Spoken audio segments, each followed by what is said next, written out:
to Inspiration Field at Carroll Willis Park for the third game of this weekend's softball tournament between the DePauw University Tigers and the Lake Forest College Foresters.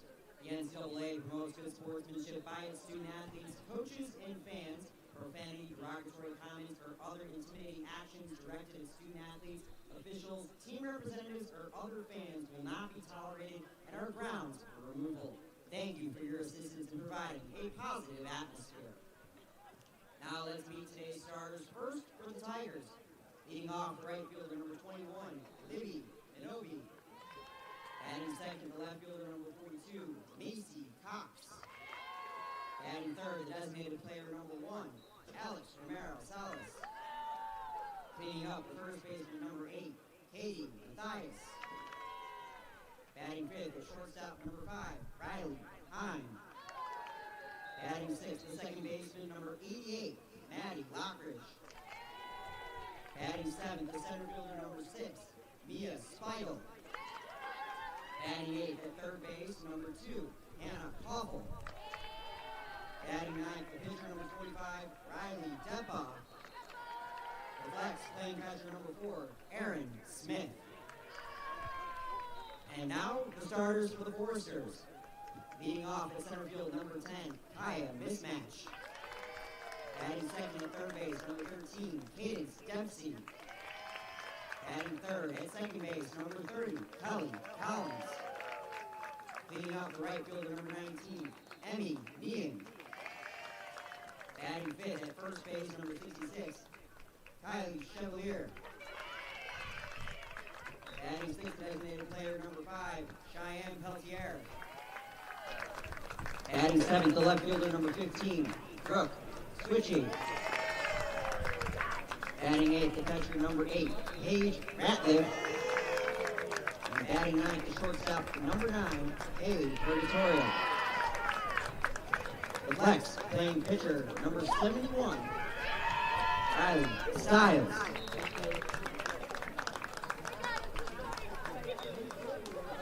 Today's umpires are Roger Combs and Gary Rankin.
At the matchup, it's the DePauw Tigers' first game, so we're getting our first look at the center fielder. It's already a bunt for the right fielder, and it's over the head, and it's already a runner on first. That is Libby Minobi. Bit of a misplay there for Lake Forest, as we saw in their last matchup with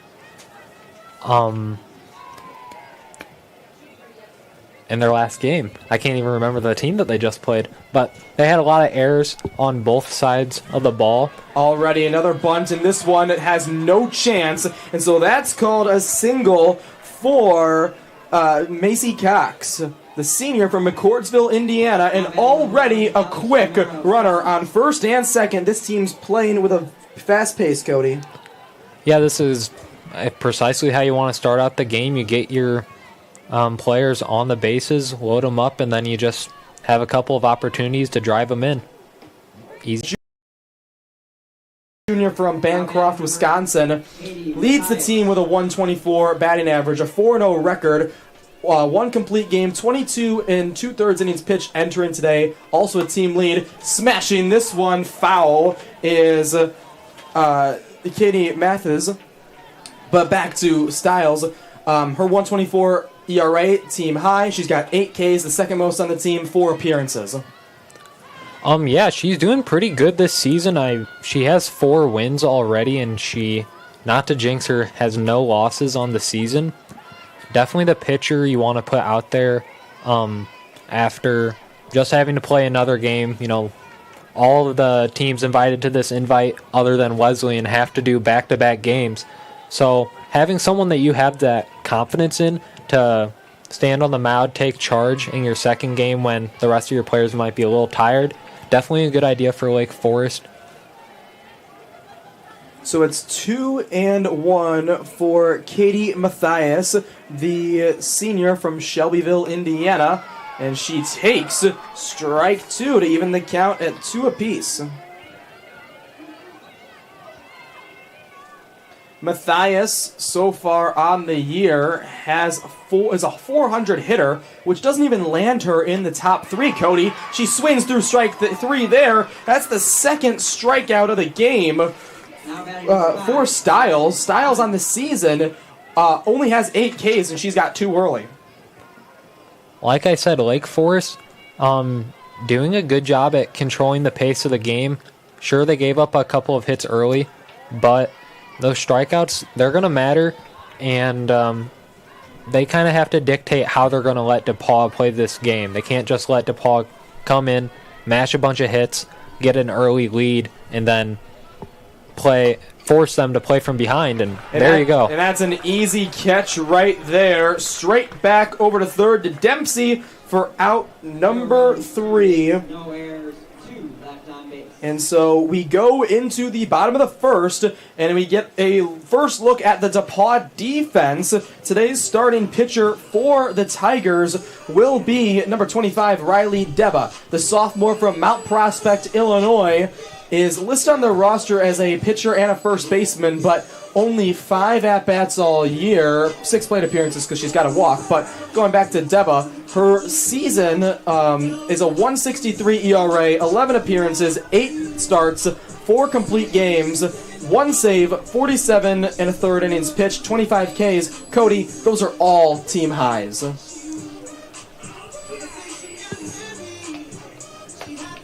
Yeah, to add on to that, Deba is just she's making a good case for herself as a leading pitcher here on this team. And like we said, all of these teams do have to play back-to-back games. This is DePauw's first game of the day. And so leading off with your star pitcher, to say, can be a good strategy for them, especially when they have to face Illinois Wesleyan in the next match. If they're able to control the momentum in this game, get a win, then they can take that momentum into that second game against Wesleyan and kind of make it, their game, even though they're on the road traveling to Wesleyan's territory. It's ball 1 to mismatch. This is the second game for the Foresters. Mismatch went 1-4-4 in that first game with a triple. She puts a bunt down here and runs it out for a single. An infield base hit is what we marked that one down as, Cody. Both teams doing a good job already with the bunts. We've obviously seen a lot of bunting today, but Lake Forest has been one of the better teams to accomplish it today, I think. They were keeping it in the lines, not too many going out of bounds, and I think they're probably doing more good than more harm to themselves through their first game on the bunting.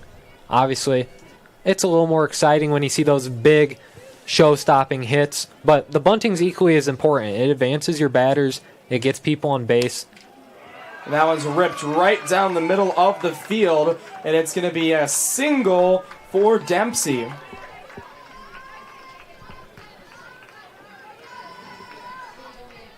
So now runners on first and second. You know, there was 5 batters in the top of the first for Lake Forest, but they didn't score any runs out of all that action. So they're really coming into this game, so they're coming into the bottom of the inning with a null game. I mean, nothing has really happened to them. Just because they got some hits doesn't mean they put any action on the board. And so Collins comes up now with no outs and the opportunity to put the first run out there, this time for the Foresters, who lost by 1 in the previous game.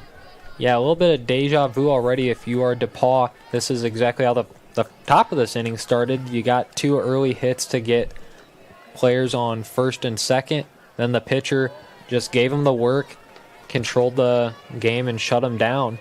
If you're a Lake Forest, you need to do a little better than you were fielding and just get some hits, and even a one-run lead here, you're already going to be feeling pretty good.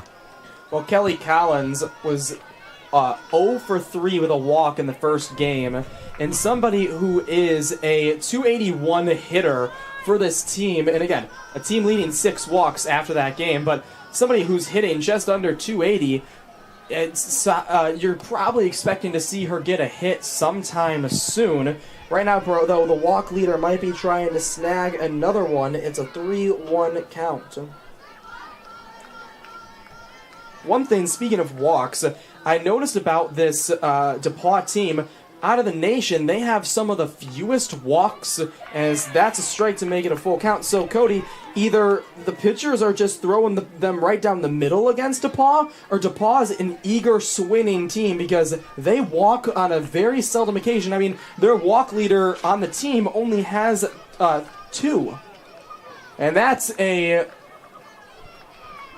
walk for Collins, so the throwdown doesn't matter. Bases loaded with nobody out here already for the Foresters. A little bit of a humorous exchange there with the third baseman. She didn't realize it was a walk, was trying to tag her out, but all good.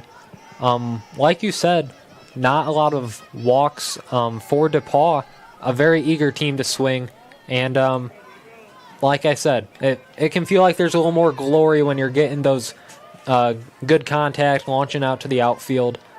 But there's also nothing wrong with taking a pitch or letting the pitcher that's struggling against your team just continue to walk you.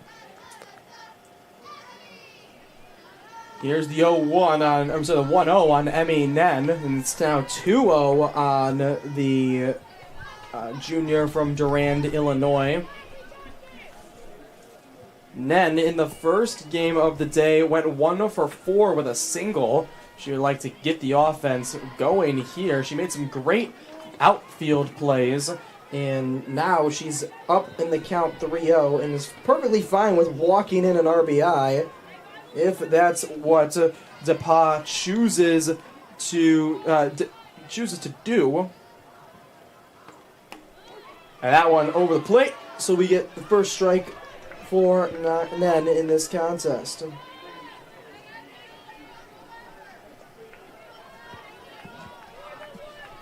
then again, she wants to get a hit, but at the same time, with nobody out and bases loaded, she's okay with the walk. She's going to poke one right down the middle, and it'll score 1. The second's rounding and slides into home. A 2-run single for Nen. It's a 2-0 game, Lake Forest.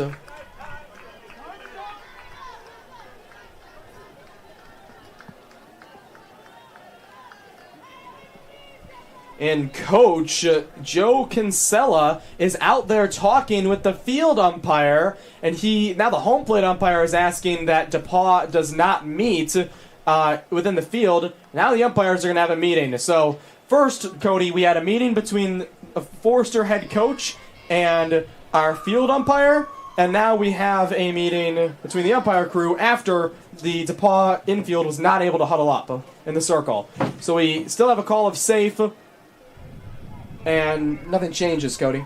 Yeah, a little odd when Dempsey came in and got her run.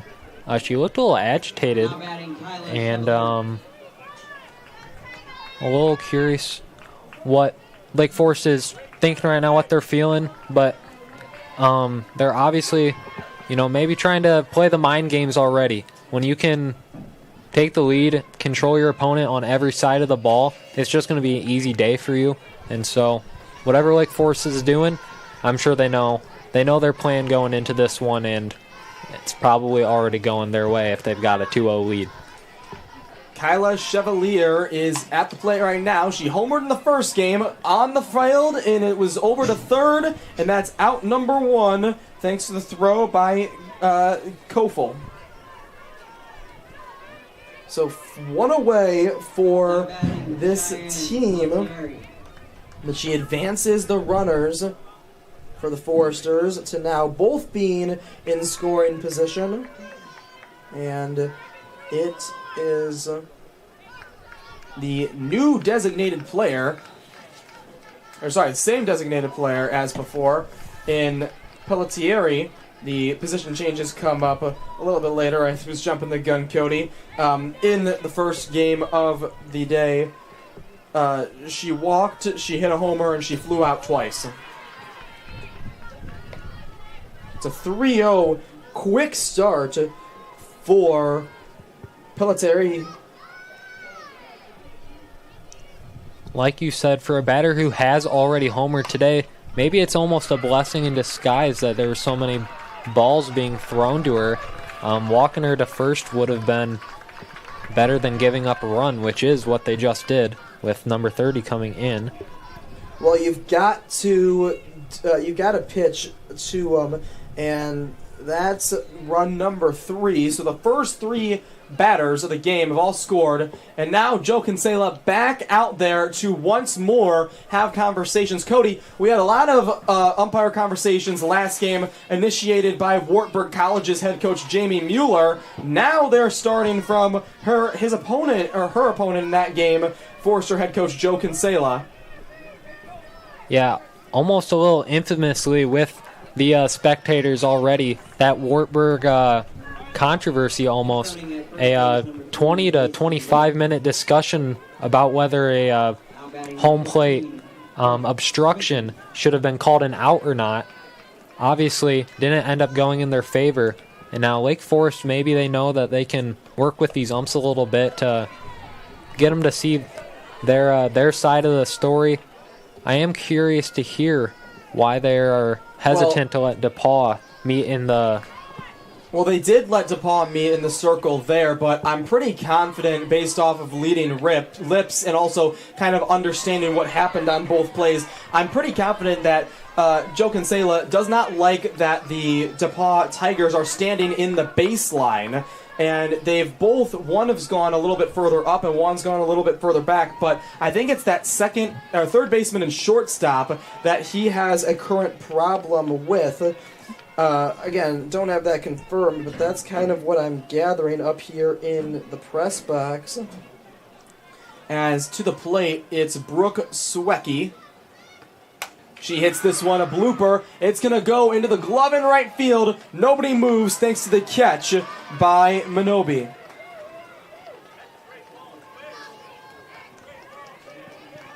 So that's out number 2 for Swecki, and now to the plate is Paige Ratcliffe, the sophomore from Battle Creek, Michigan. By the way, Battle Creek, Michigan, that's a fun hometown name.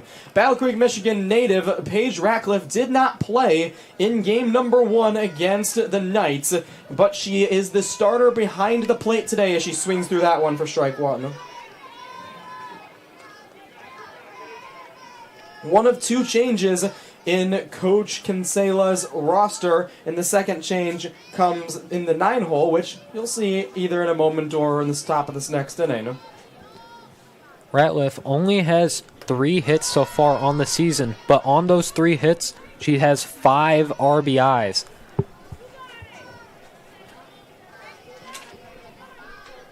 Yeah, she has a team.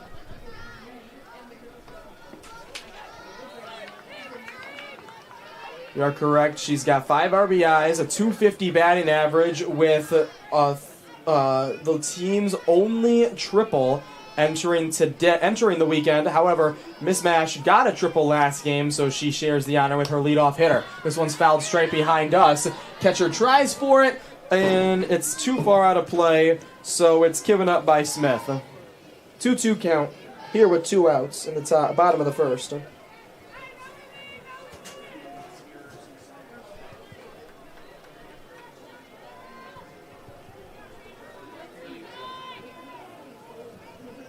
2 outs, runners on first and second. 2-2 count for Radcliffe. The pitch.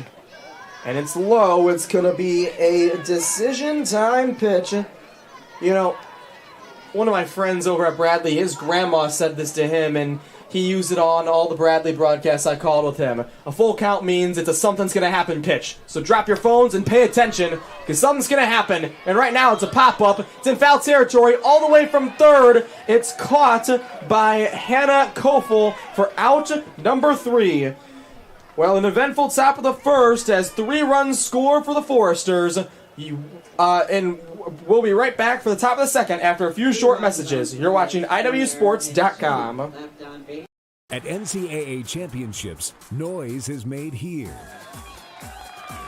Memories are made here. Champions win here.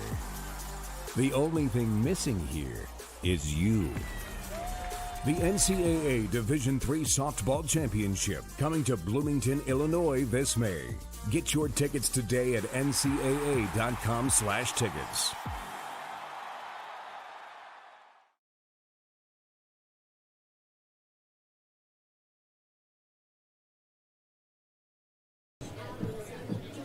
Welcome back to Inspiration Field as we are about ready for the top of the second. I'm Caden Sexton. Alongside me is Cody Buskell. Cody, talk us through that first inning and how the Foresters, or how do the DePauw Tigers answer after the Foresters just put up 3 runs? Like we said, both teams had a very similar situation there where they gave up 2 hits early, had players on base, but then Lake Forest was able to match that, keep getting hits, and get a couple of runs in. If you're DePauw, you just need to kind of try and do the same thing. Get batters on base. It doesn't matter if they're walking. It doesn't matter if you're hitting. But what's important is you got to get the batters on base. You can't score unless someone goes around all 4 and gets back the home plate. And so, like we just discussed, they're leading, or not leading whatsoever with their few walks on the season so far. So maybe if the pitches aren't going their way, maybe consider taking a couple and seeing if you get lucky. Otherwise, they're going to have to be more aggressive and swing. Starting out in a 3-run deficit, certainly not how they wanted to start the game, but you can't focus on what's going wrong. You have to focus on what you can do to fix it and what's going right, and just stay on top of it. It is Maddie Lockridge to start this game off, or start the inning off, excuse me. And it's called strike 1 towards the second baseman. Lockridge, a .333 hitter this season, .271 in her career, a senior from Avon, Indiana. And she takes ball 1 to even the count.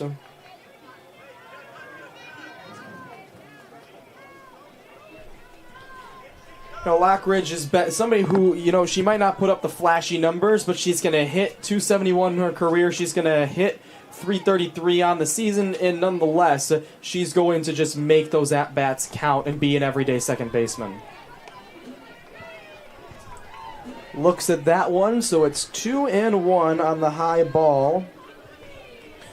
The Tigers started the second inning off strong with getting Minobi and Cox both on base, but then 3 outs in a row, and now some words being given to the umpire to the Lake Forest dugout. Cody, what do you make of this? That was some pretty aggressive look and tone.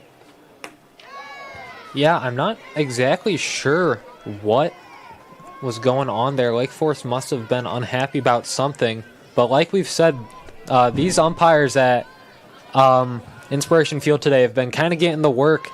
A lot of heavy discussion in the previous game. That one goes very far foul, but it stays in, but it's out of reach, just barely for right fielder Nen.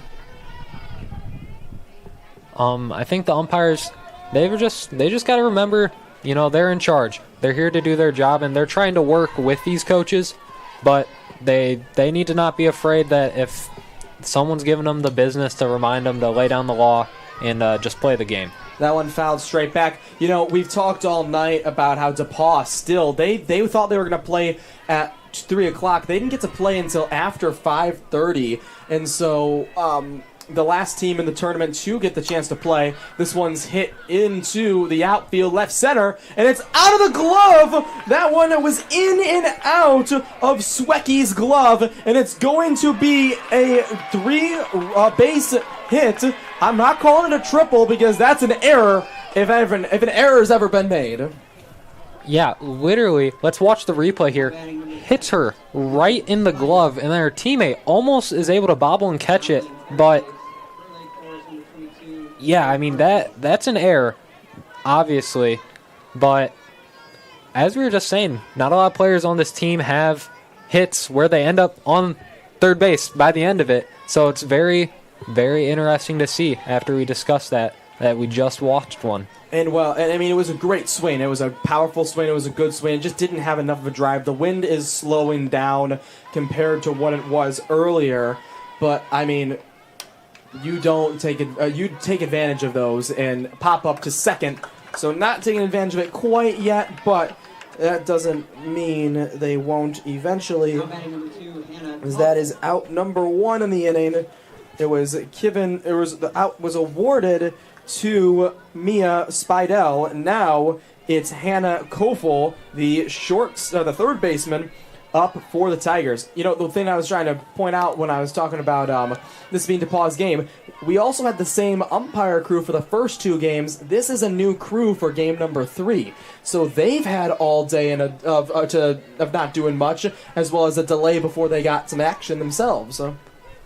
Yeah, certainly not what you want to happen, especially if you're, DePauw came here and they were here for the start of that second game, and then they had to wait around a while, warm up, and you got to imagine the umpires also just sitting around waiting for their time, and they also might have conferred with the last crew before they left out, just to talk about, how things are a little chippy here.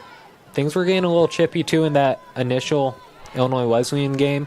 Things were civil for the most part, but there were a couple of plays where some words were exchanged and the umpires were not having it, and so that was a liner right back to second base, but it was caught with ease by Collins, and the seniors made plenty plays like that and retires Kofel pretty quickly, and so now it is. And so without number 2, you've now got the pitcher. This is the first pitcher to bat all day. It's Riley DePauw, the sophomore from Mount Prospect, Illinois. She might be the 9-hole, but she is the first pitcher to bat all day. It's the catcher and Aaron Smith, the freshman that only has fielded all year. But she's caught almost every game. On the contrary, that one's a little bit high. It's off the glove, and a bang, and they call out. And so caught trying to steal home the battery duo there of Stiles and of Radcliffe. A new duo, neither of which saw game 1, allows the 3-run lead to stay complete intact. Look at, I don't even know if, maybe the left foot, but I'm not sure that at the end of the day, Lockridge even touched the base there. Yeah, I don't think it was even close. Certainly, when you get an opportunity like that, you have to try and steal home, but probably not the best slide. She might be rethinking that one a little bit. But an incredible play there by Lake Forest. Like we said, DePauw needs to get people on base to be able to score, and they started out hot. They got a batter on third, even if it was off an error, but then, they just were not able to get their hits in a place where you could even consider a sac fly. They were all, those first 2 outs, all in the infield, and luckily Lake Forest is able to get out of that inning without giving up any runs. It's still 66 degrees here in Bloomington. The wind is kind of dying down. I mean, the American flag is always the best way, Cody, to tell how the wind is, and it's not really. It's starting to pick up something, but not much. And even when I say this, in the last 2 games, it was blowing more out. Now it's blowing left, the flag is. So if you want to take the wind into a factor, all the wind is going to do right at this moment is take balls left and foul or from right field into play. Yeah, in those first 2 games, I think we saw maybe 4 or 5 home runs hit, and that was definitely aided by that wind. And it's dying down now, so we might see less of those jaw-dropping plays, less of those plays where we're getting to the fence and all up on the edge of our seat. Is it going? Is it going? But that doesn't mean you're going to play any differently. You're not stepping up to the bat or to the plate expecting to hit a home run. You're trying to get a hit and get yourself on base. So we'll see if the wind maybe comes back to help them a little bit, but they're just going to keep doing what they're doing. It's Purgatorio, who in the first game had a 3-run home run and a walk, but in the end only went 1 for 3. If you want to talk numbers like that, her 3-0 pitch, well in the dirt, she just took a 4-pitch walk. That's one way to start the inning as the 9-hole, and so now, Purgatorio, she kind of is treated as a secondary leadoff, as she bats .240 and is pretty quick on the base pads. So now it's already back to the leadoff hitter and Mishmash here in the top of the second with no outs. And so, not very surprisingly, a mound meeting for Sue Anderson and Gabby Smart. And Mishmash enjoying the music. A lot of these players have been just dancing along, enjoying the music. The energy has been high through a long day of softball here, Cody. Yeah, Inspiration Field always has very good tunes to hype up its players. I think the Titans have some very iconic songs they've chosen for their walk-up songs. And the other schools, they haven't been outmatched either. They have some good tunes to listen to as the game's going on, especially during some of those longer breaks earlier. And it's a stolen base for Purgatorio after the walk. So she's making her impact on the out there already known as Mishmash, who got a single on the first pitch the first time she was at the plate, watched ball 1. I was just going to say our friends in the booth doing a very good job at hyping up the crowd with the music. So Mishmash gets called on a high pitch for strike 1 to even the count. I heard a lot of groans to my left, which has some Lake Forest red. So not surprised that the groans are out there.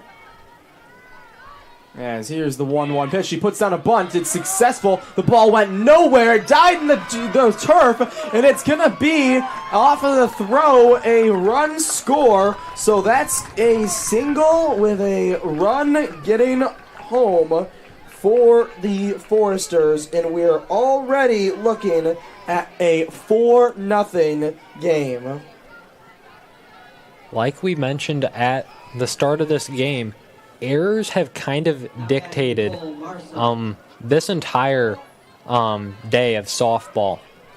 In that opening game with the Titans, an error helped them get their first couple of runs on the board, and then they just kind of ran away with things after that.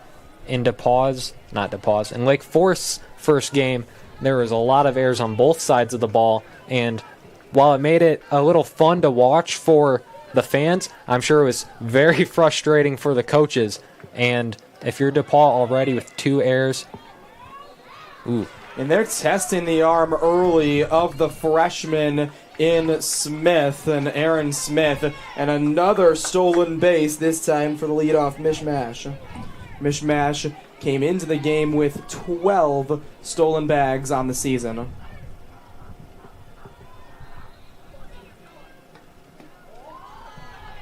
DePauw not afraid to try and test those runners stealing first, but in Lake Forest's first game, they had a lot of success stealing because the catchers for both teams were struggling a little bit. They were overthrowing the second baseman or the shortstop covering a lot of the time, And so we were seeing runners trying to steal second, getting third or even home for free just off of those errors. And so both teams are definitely thinking about not letting that happen, or else this game is going to get out of control very quickly. It's a 3-1 count for Dempsey. She has a single already. This one over to short, across the diamond, and out number one in the inning, and they were not able to turn two on the cross path throw, so it's just a ground out to short for out number one. That ground out over by Hem. So now it's Collins. She had a walk in her first at bat. Walk in her first at bat. 281 on the year, and she's the walk leader of this team. And she's trying to swat down a bunt there, and nearly getting the lead runner in mishmash, kept going back to the base, but she gets back just in time after the bunt was pulled back. Definitely a good attempt there from DePauw. Like we said, they need to, put their foot down and start.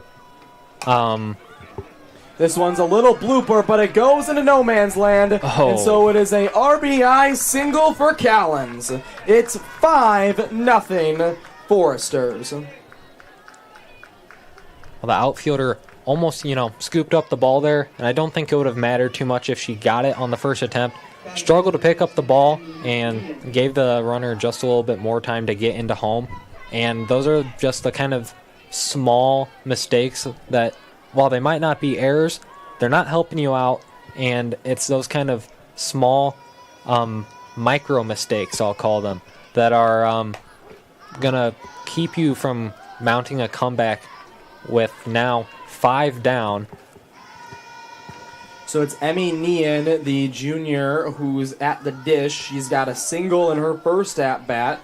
And now she looks at ball one to even the count 1 apiece.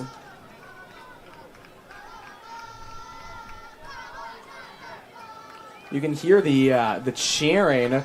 I can only assume that's in the... No, I see the hands now. That's from the Forester dugout. I did not hear that, at least, in the first part of the game. Scooped up by the shortstop in Nem and thrown over Heim, not Nem, Heim.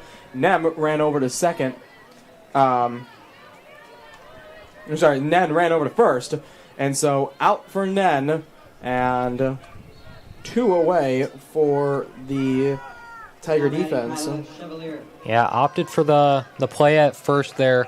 It's called fielder's choice for a reason. Probably could have made the play for the lead runner at second, but they got the out. They only need 1 more to retire the inning, and they might get it right here. Up the middle, shortstop fields it cleanly over to Chevalier for out number 3. 3 ground outs to short, but Cody, before those 3 ground outs to short, a lot of damage was added for the Foresters. Yeah, the Foresters continuing to do a good job at bat, and now obviously they've been helped a little bit by the DePauw defense with some errors, but I mean, it doesn't matter if the defense is making errors if you're not getting hits, and they are getting hits. They have 5 hits so far, and they're doing a good job at making opportunities for themselves, capitalizing on the defense's mistakes, and now they're already looking at a very nice lead. And if they can manage to keep DePauw from putting literally even 1 on the board this inning, they're going to be feeling pretty happy almost halfway through this opening game for DePauw, that is. Well, this is technically the second time up, but the first at bat for a pitcher today. You're probably thinking to yourself, Caden, you said that at the end of the top of the second. Well, since that inning ended with her at the plate with a caught stealing, she gets to go back up, and her first plate appearance doesn't count. Her second is a ground out to first. That's the second kind of shift in the lineup for Coach Joe Kinsella. Is he decided to put his catcher from Game 1 in Chevalier at first base, and Ratcliffe got the catching spot. The other change then became Collins, who was at first, moved over to second, and your second baseman was taken out of the lineup. That second baseman in the game one was Laia Taglia. And that one hit off the timing swing, and it's a ground out too short. That batter was the leadoff in Minobi, and a great play over at short by Purgatorio for out number 2. DePauw doing a good job at, taking hacks and, trying to make opportunities for themselves. Unfortunately, the balls are just not flying where they want them to. Taking a couple of hacks at balls that might just not be the best opportunities. And now they're already looking at 2 outs to start the 3rd inning. Not where you want to be with the top of your lineup. Again, their only 2 hits in this game are from the one who just grounded out in Minobi, and the hitter at the plate, it's Macy Cox, the senior from McCordsville, Iowa. Cox so far in the season has a .371 batting average. That's the 3rd highest on the team. She fouls that one back to even the count, but to go along with her .371 batting average and her single today, she's got 6 RBIs and 2 walks. Last season, with a career batting average of just .333, 21 walks, 37 stolen bases, but not the extra base hit as the slap hitter gets one down there to second and runs it out for the infield single.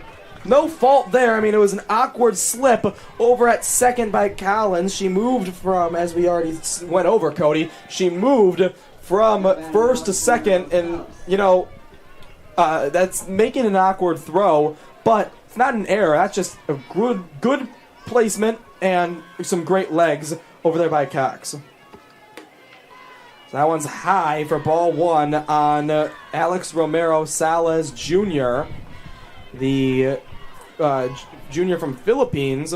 She's not a junior. Her grade is junior. She struck out her first at-bat, and that one was roped, but roped foul, making it a 1-1 count.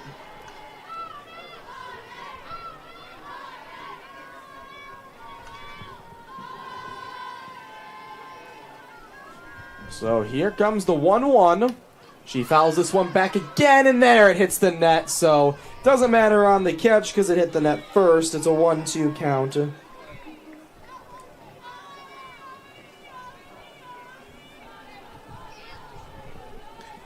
Romero Salas, this season hitting-wise, .455, the best average on the team. Second most home runs with 2.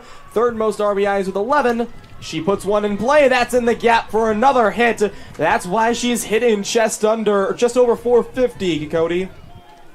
Yeah, fine. I mean, hitting it right into the gap is exactly what you need to be doing. It's how you're going to be moving your runners around. You're going to be creating more opportunities for your team. And now you have your fellow teammates coming up to the bat, and you're hoping that you can just continue to advance the batters, try and start chipping away at this Lake Forest lead. You don't have to worry about doing it all at once. There's not one runner who's going to come in and bring you 5 runs, but you have 7 innings or more to tie and beat this lead, so just do a little bit at a time. That ball well over the catcher's head in Smith. The freshman can't really make a play like that, so it advances the runners on the wild pitch in the ball. So now the runners, again, nobody has scored still for for DePauw. That's why it's a 5-0 Lake Forest lead. But Lake Forest now, DePauw now in their best position they've been in. It's only 2 outs, so that doesn't help them. But they've got their runners on second and third for Katie Mathias. And now it's Coach Joe Kinsella of Lake Forest, who's going to go to the mound after the 2-0 count start on Styles. What do you think he's saying out there, Cody? Well, it was looking like the pitcher was requesting something from the dugout. I can't exactly see what from here. Looked like a bottle, so maybe, hands are a little dry, or maybe the ball was wet and they needed to do something. but I think just very standard. Pitcher needed a little bit of a break, but he's just saying, focus up. You got 2 outs, and you also have 2 runners on base. So just stick to the fundamentals. Just get the strikes into the box, get this last runner out, and then you're feeling pretty good. Well, there's a reason the senior from Shelbyville, Indiana, is batting in the 4-hole. She looks there at strike 1, the count now 2-1. Her .400 average doesn't even make the top 3, but her 3 home runs, 16 RBIs, and 5 walks are all team highs. Like we mentioned, that wind not doing her any favors for prospective game-changing home run it would be for DePauw to just get some momentum back for this team. Timing it up, and it gets hit foul, so 2 strikes, but the third one, you can't go 3 strikes on a foul ball, so we remain here at 2-2. 2-2, runners on second and third. You got 2 outs, a lot of 2s, and here's the pitch, and it's low, counts now full. That's a good take. Like we were talking about earlier, DePauw not taking a lot of walks. And so some teams that are real aggressive, they might try and sidestep and just try and rip one out. But she's going to take ball 4. And the walk leader gets 1 more. So with the bases loaded now, we've got Riley Heim, the senior from Indianapolis, Indiana. She is a .231 hitter on the year, .277 in her career. She takes ball 1.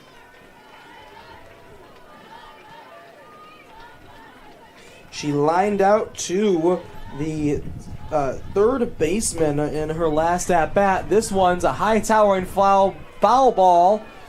It was a fly ball that went foul, so that's why the word jumble exists, and it evens the count at 1 apiece. Really good contact there. If she was even just a quarter of a second later with that swing, that might have gone past the fence. Well, and on top of it, Cody, the wind is pushing it left. Mm-hmm. And so if the wind was going straight out, or, all things can, who knows, but a long story short, that could have easily been a home run just a couple hours ago. Counts now 3-1 as that one skates nearly under her ankles. So it's 3-1 for Heim, and with no bases to give, you've got to throw a strike here if you're Styles. And Heim knows it, and so she's going to hit it. It's in the gap, but will somebody get there? And they will. It's Nen who gets out number 3. Very good play for Lake Forest, but if you're DePauw, that's one of those very, heartbreaking times when you're you're finally getting the bats moving, or you're walking, and you got players on base, but you're just not able to capitalize. And unfortunately, it's a real big momentum killer. You can only have so many innings where you load the bases just to end up scoring no runs. No, I completely agree with you, Cody. And it's 3 innings in a row, and second inning, we'll take that out of the question because they only had 1 base runner, and that base runner got caught stealing. First inning, you had 2 hits to start, and then after those 2 hits, you had nothing else until this 3rd inning when you had 2 more hits, a walk to load the bases, and now we just sit with, again, no runs scored for the DePauw Tigers, and it's the bottom of the 3rd action, and looking for more is the hungry Foresters. We'll start with Pelletieri. The Pelletieri is a senior from Lamont, and she is hitting .240 on the season. Last year she was last year and in 2022, her freshman season, both 22 and 24, she was all MWC. And she got on with an error, her first at bat. Here comes number 2. And it's low for ball 1. Designated player in this game. She's a designated player in our first game as well. And I'm mistaken, this is a pinch hitter. I just clocked the pinch hitter. I do apologize. This is Macy Lake, a sophomore from West Harrison, Indiana. She's only gotten 2 at-bats this season, but in a career, she's .320.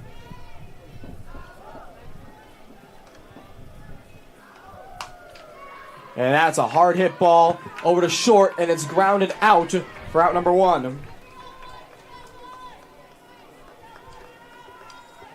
So the designated player went out, and again, my apologies on the missed call.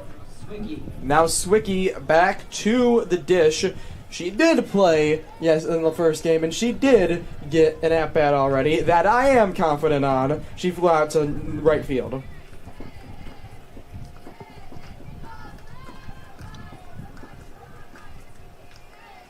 Swicky, the junior from Stevens Point, Wisconsin, looks at strike 1.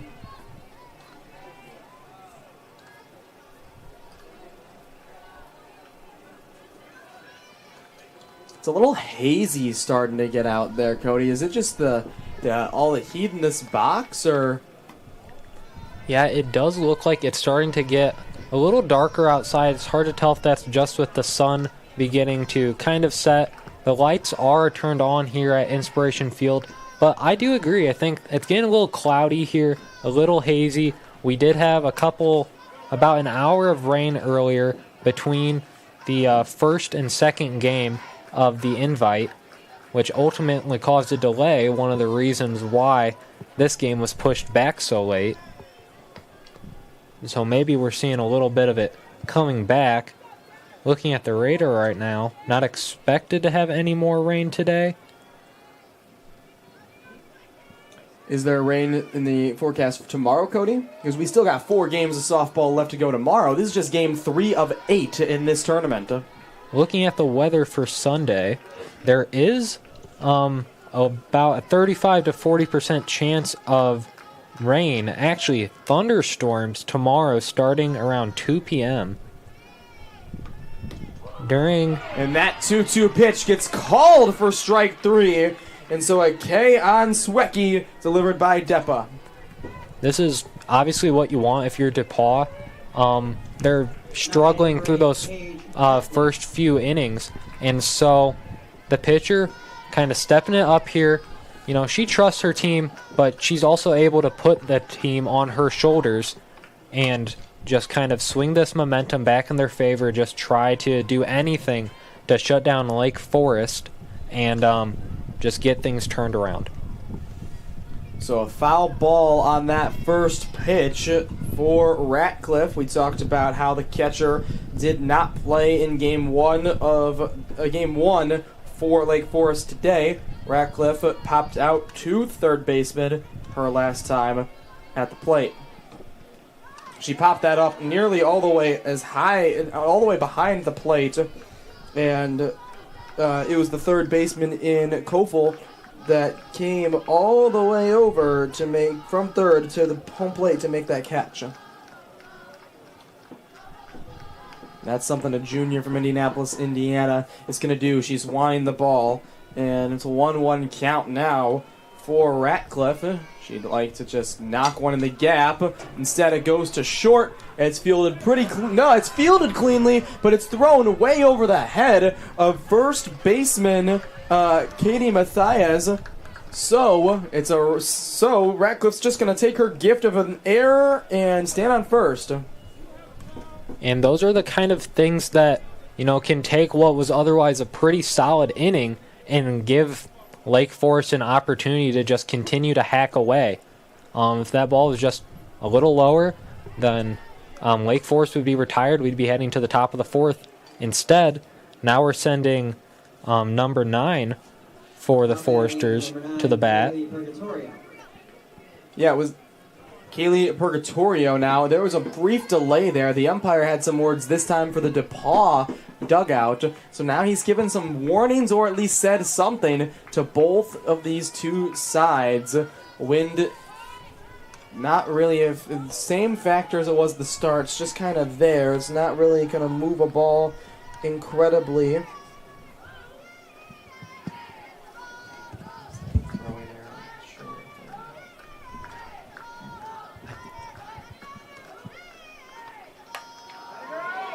This one's knocked into left field, and so after the error by third baseman Kofel, we've now got 2 runners on after the hit, and so that quick 1-2-3 now really is just the top of the order for the Lake Forest Foresters, with Mishmash getting her third at-bat in 3 innings.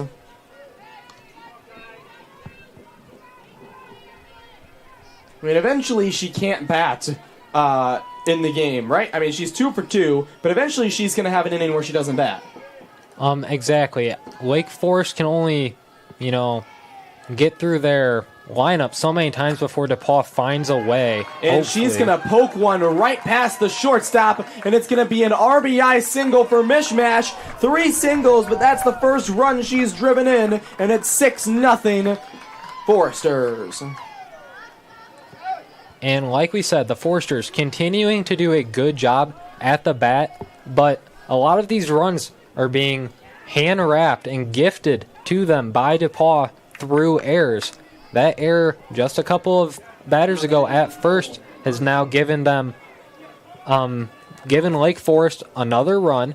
They have a batter on third right now who's looking to hopefully score again, a batter on first, and if you're DePauw, you really need to start thinking about how are you going to minimize these errors. You need to be playing simple softball. You need to just trust each other to make the plays. Maybe try not to... It's a weird thing to say considering they're down 6, but you need to try not to play hero ball with every opportunity.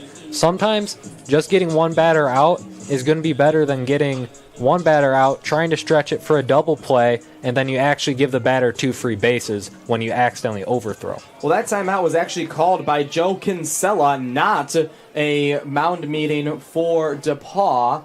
And I think we might have some rain coming here, Cody, as there's umbrellas coming out here in the stands next to us. I don't see any droplets yet, as an overthrow there is going to bring run number 7 in for the Foresters over that errant throw. But yeah, Cody, I'm not a scientist, I'm not a meteorologist, and our weather report says no rain. However, we've got umbrellas to our left. I don't see anything, but I'm taking an educated guess here. I'm going to agree with you. Considering how dark it is starting to get here, the sun's not really supposed to set for another hour or so. It has been kind of overcast all day, but I would definitely agree that maybe there's some rain brewing back up ahead over our heads, and hopefully it's not as violent as it was there between those first 2 matches, and that these girls can stay relatively dry for the rest of their game. Well, it's a 1-1 count for Dempsey. She's 1-2 today after a single her first time through the lineup. She fouled that one off to show she's on it, but a little bit early. And so we'll bat once more. It's a 1-2 count. Runner on second thanks to the errant throw from Smith. We've seen a lot of those today. And here comes the 1-2, and that one's well above. So that wild pitch gets Mishmash over to third. So now it's a 2-2 evened up count. Runner is just 1 bag away.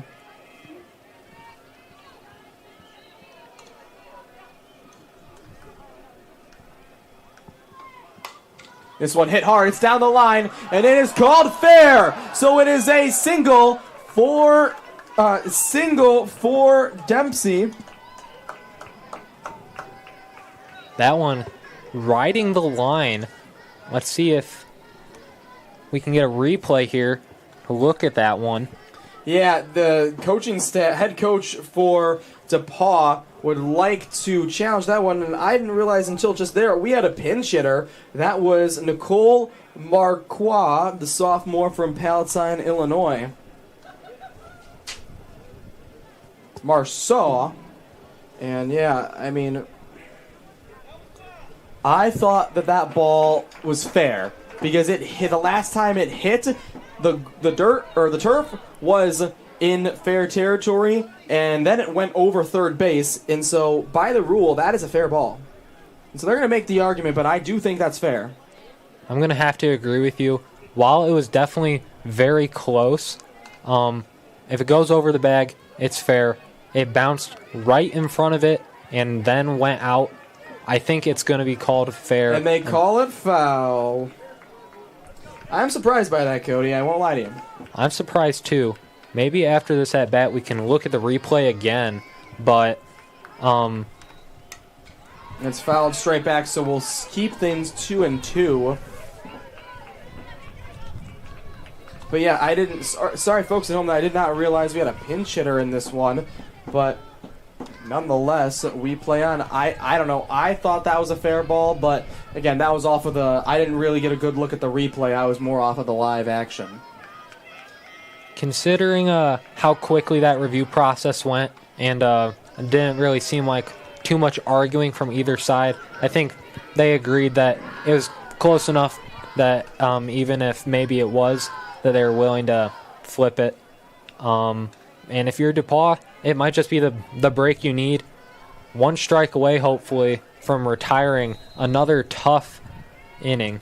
Full count pitch is high for ball number 4. And so now we've got runners on the corners. And it'll be Collins who will remain in her spot. We've already had 2 pinch hitters early in Lake and in Marceau. But Kelly Collins keeps her spot as she moved over to second for this one. She's got a walk and a single the first 2 times through the lineup for the Foresters. She looks to strike one there.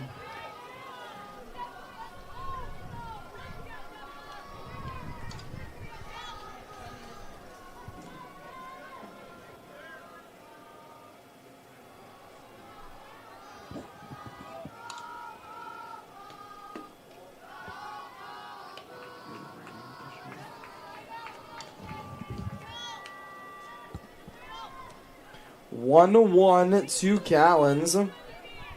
She's somebody that, dangerous hitter. You always put your dangerous hitters in your 3-hole. She swung through that one. 281 on the season, but she has a 356 career batting average. She's first team all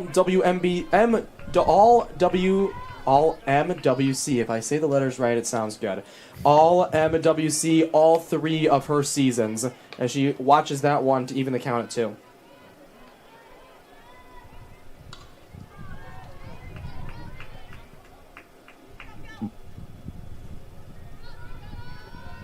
The senior back in the box on the 2-2.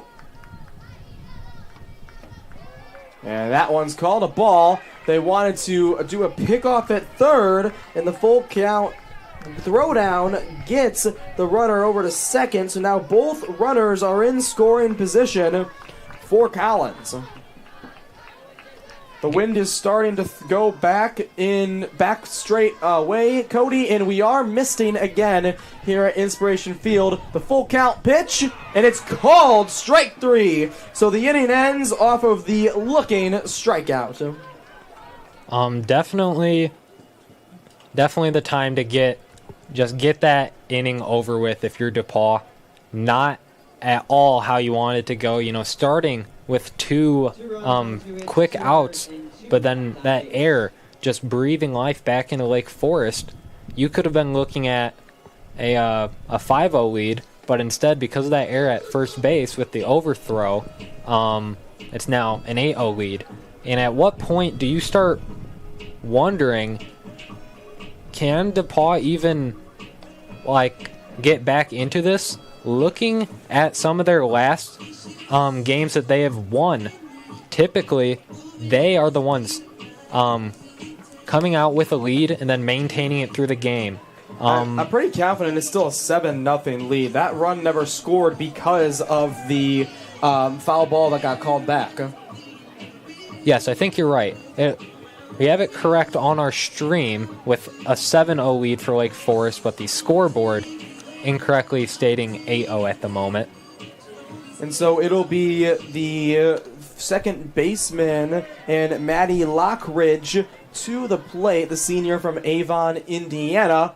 Swings at pitch 1, and it gets in right past the glove of the shortstop in Purgatorio, and so that's a single for the leadoff hitter this inning.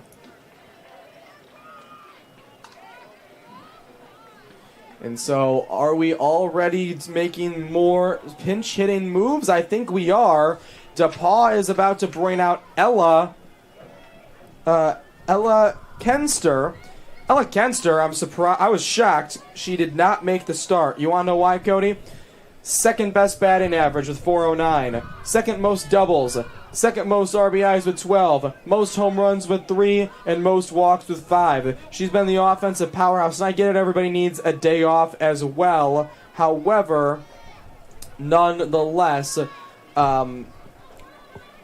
surprised that she is just now seeing her first appearance. And I think it's because of the deficit her team's in pretty early on. Yeah, maybe their coaches opting to keep them on rest for this first game, and then maybe we'll get to see them get the start in the later matchup against Illinois Wesleyan. But no reason not to start having some of your bench come in for pinch hitting up this much, and with your defense doing as good as it is. Get some of those other players some opportunities to hit, even if they're not starters or they're not frequently going to be able to get these opportunities. It means the world to them. It gets them more experience. Bunt is down, and she ran it out. That's the speed of right there of Kenster, who gets the infield single and advances the runner to second. And so just like how the first inning started and the third inning started, it's a early 2-hit, 2 runners on for this Tiger team. Lake Forest here with another mound visit, and I can't imagine we'd be seeing a change at pitcher just because of how well they are doing to contain DePauw's offensive attempts. No, you're right, Cody. It's right now you're just in calm down mode. You're just out there to say, hey, you're still doing great. Just worry about the next batter. You are still good.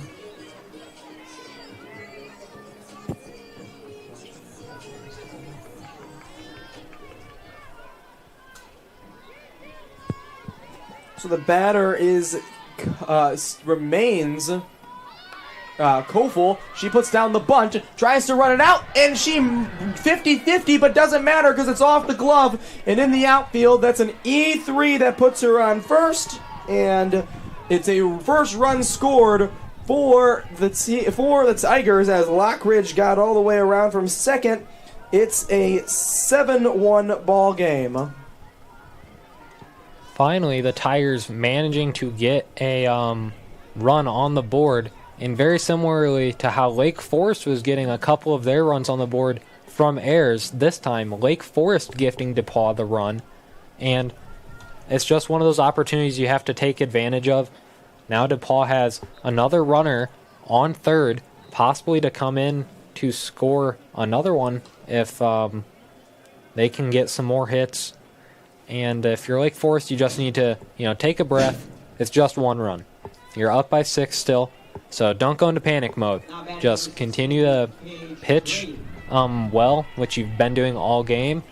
Otherwise, outside of that error, I believe they only have 2 errors, Lake Forest, on the night. And so just focus up on making the easy plays, and the rest will come.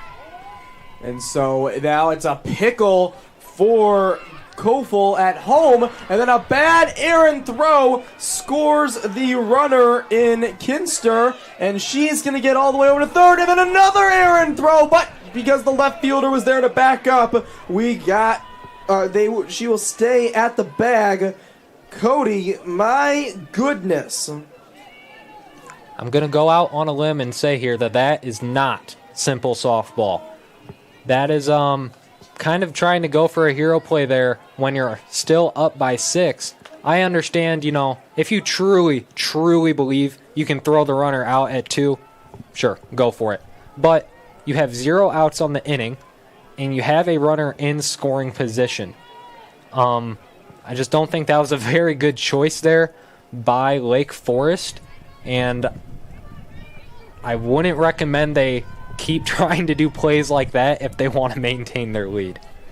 So a quick meeting between the battery mates is now Paige Brody, the sophomore from Tucson, Arizona, tips that one back in her pinch hitting opportunity. She's in for the pitcher in DePauw. I presume that DePauw will go get subbed back in, but at the end of the day, it's a 50-50 with this game and how the pace of it has gone. Nonetheless, Paige Brody in, and I'm surprised she wasn't starting as well. 344 batting average, 4 doubles, team lead, 8 RBIs, career 273 hitter.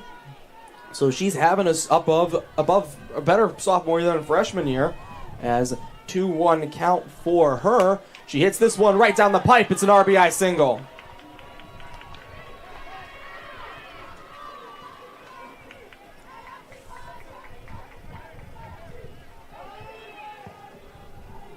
And now DePauw, what was looking earlier like a growing, insurmountable lead by Lake Forest, now has 3 runs to start the 4th inning with no outs still, a runner on first, and another incredible batter up with number 21. It's the leadoff in, and strike one called on leadoff hitter Libby Minobi, the right fielder today.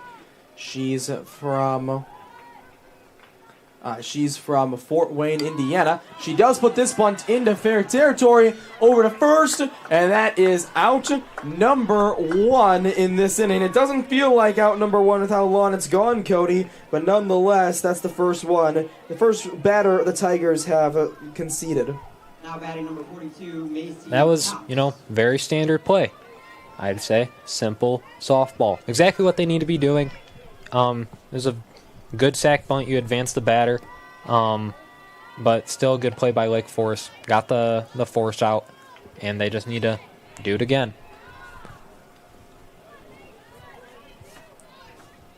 It's a 1-0 count early for Cox. She's got 2 singles already in this game. The left fielder thought about bunting, but on her slap it's run up, but doesn't, and pays for it in the strike. But, just because you didn't swing at it doesn't mean it wasn't a pitch you liked and a pitch you wanted to go after. Maxie Cox, a senior from McCordsville, Indiana, knows what she's looking for as she fouls that one for strike 2. Cox, the 3rd best batting average on the team with 371. She's got 6 RBIs to go along with her average.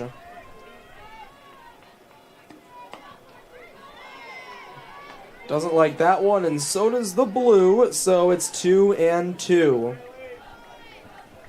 Here in the top of the 4th, we had all Foresters to start the first 3 innings, a 7-0 lead for them, and now Cox swings through strike 3, and as I was saying, we had a 7-0 start of the game for the Foresters. Now the Tigers have scored 3 in the top of the 4th, as it's the best hitter on their squad, and Alex Romero Salas, who's 1 for 2 on the day in the box. She takes strike 1 on this tip.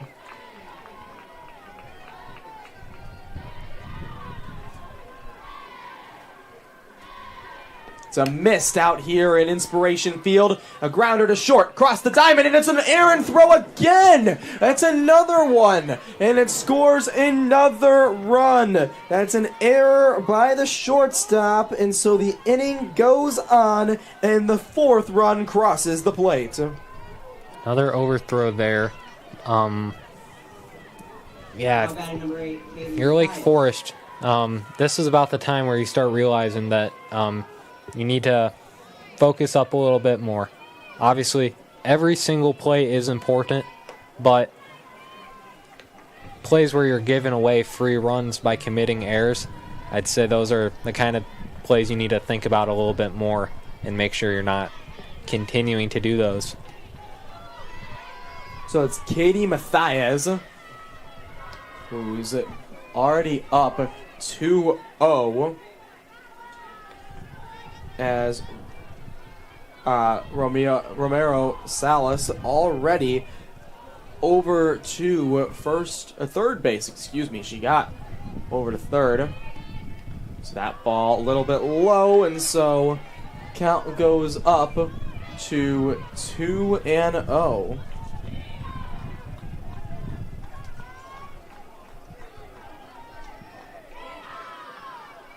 Mathias struck out her first time through the order, walked the last time as she takes strike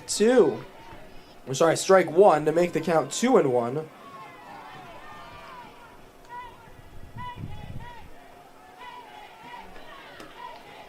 And we were a ball behind, so she takes ball number 4 and walks herself over to first. So now we've got runners on the corners after the walk leader gets her 7th on the season. So now it's the 9th batter of the inning in Riley Heim, the senior from Indianapolis, Indiana, who's over at short today, and it's already a pickle, and I don't think this was an intentional one, and safe at first and safe at home. I think I really do think Mathias wanted to get herself into a pickle. The play design is you get yourself into a pickle so then the runner can go home, but the runner delayed going home too long for that to have been the play art. I think the throw just came a little bit quicker than she was expecting, and so she had to move on her, or think on her feet. Nonetheless, runner's still at first base, but we're now a 2-run ball game after this 5-run inning. Yep, they have a discussion between the umpires, and they will keep the call safe. I do agree with them, Cody. Yeah, I agree. Another interesting, that's a nice word, interesting play choice by the Foresters. Feeling a little bit of deja vu. Feel like I just watched this play happen just a little bit ago. You get players on the corners, decide to try and force a pickle, and then pick them off at home. So Heim hits one deep into center field, and it's well over that wall. A 7-run 4th inning for the Tigers ties things up, and there's still one more out to give in the top of this frame. That thing was absolutely blasted past the wall. That was well over the Wesleyan logo. Wow, that was a moonshot 2-run homer for Heim, the senior. For those of you unfamiliar, behind Inspiration Field's back bleachers and back wall, there is a little bit of a creek that runs between the hospital and the practice field, and I honestly wouldn't be surprised if that ball landed in the creek. That thing was blasted, an incredible hit, and now an inning that's basically been fueled by errors and unfortunately some questionable calls has now brought DePauw right back into this. So they've already batted around, so now it's Lockridge's second at-bat of the inning. The first at-bat of this inning, she singled. She is 1 for 2 on the day, as the umpire has some words for the Lake Forest bench before ball number 1 flies in to even the count.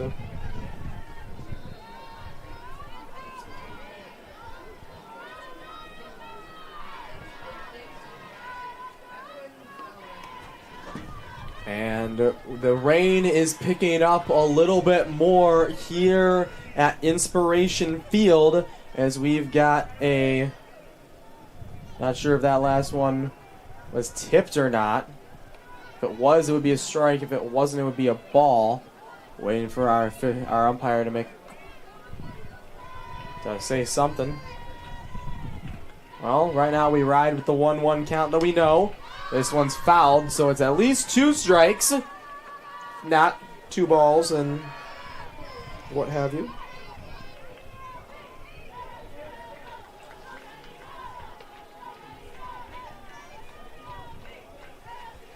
I mean, a 7-7 game, Cody. This has completely turned around, and it all started with Maddie Lockridge with her single to start this frame. She's now batting for number 10 in the 10 spot. She fouls that one.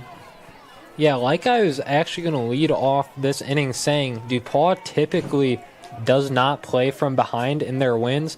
If they are winning, they're taking an early lead. Some of their major wins this season have come from them taking big leads to begin the game and just maintaining that through the rest of the day. March 9th. That one was just a bloop, but it went over the head of the third baseman, so she's got another single. On March 9th in a 9-1 win at home versus Hanover, they began the game 2-0 lead. In a later matchup against Calvin at home, they started the game up 5-0, and they just maintained those leads and were able to control the game.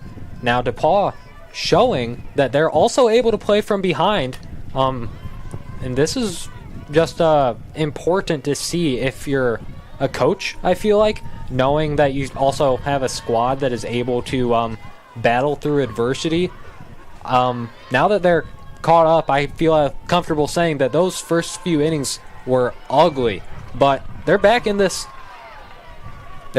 game, and now they are batting incredibly. It's a stolen base for Lockridge. The first baseman there, again, caught in the first game, was Chevalier, and, she put the tag down, and after getting caught kind of out there, decided just to go for Lockridge decided just to go for second anyways. There's a pop-up, and it's going to be caught by the third baseman for out number 3. Finally, the inning ends for the Tigers. We will come back briefly, or after these brief messages. I think everybody needs to catch their breaths after the 7-7 tie it up in the 7-run inning for the Tigers. You're watching IWSports.com. In the top of the fourth, 7 runs. I can see it now. The smell of the grass on the quad. That sense of excitement in the air each fall. It feels like yesterday.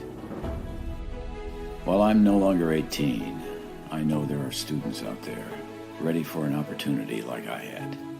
For the space to discover passions, bond over dreams, and make lifelong friends. Breakthrough at Illinois Wesleyan University.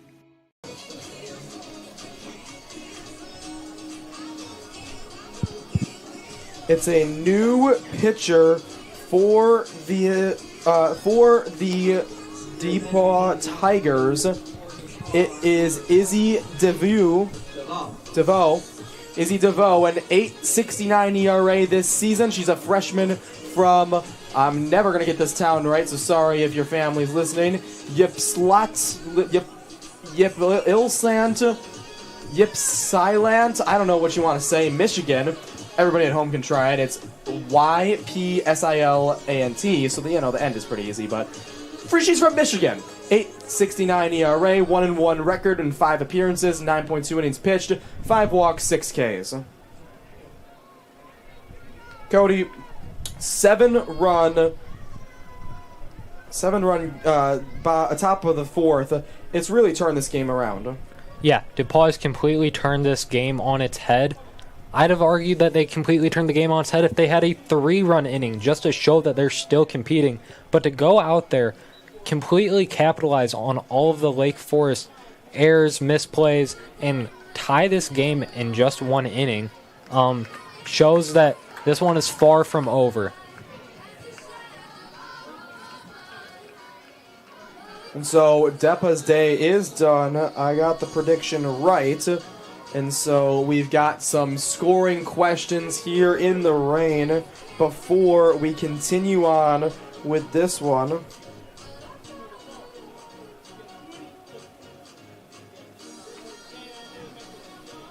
The batter on deck is Nen. She's already had 2 at-bats, a single and a ground out to short. So shouldn't be anything new on that front. I think they're probably clarifying some defensive substitutions for the Tigers. Cody, if you're Lake Forest, I know you got.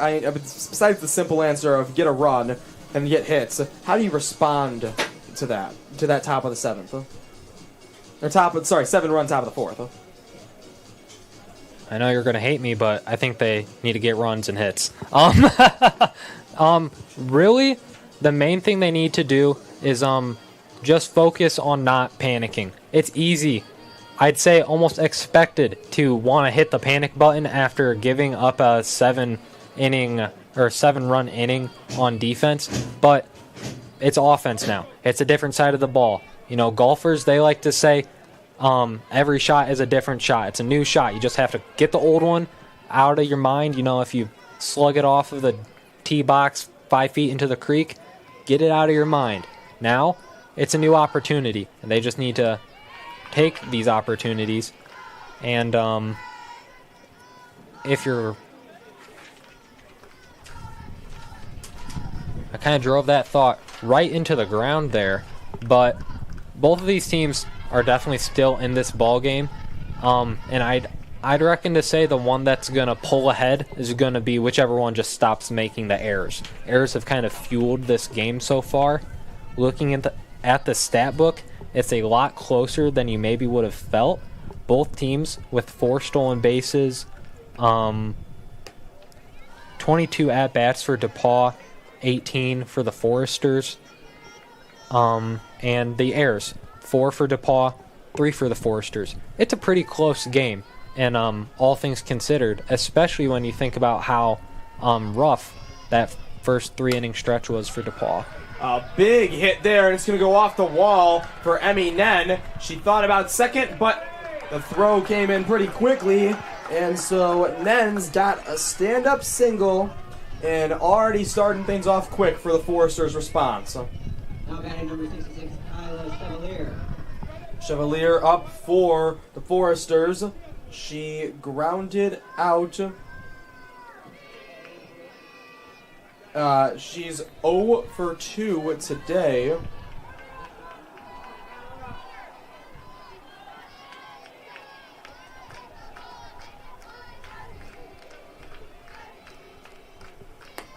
That one well outside. The catcher even positioned outside on that pitch. Definitely didn't want Chevalier to be anywhere near it.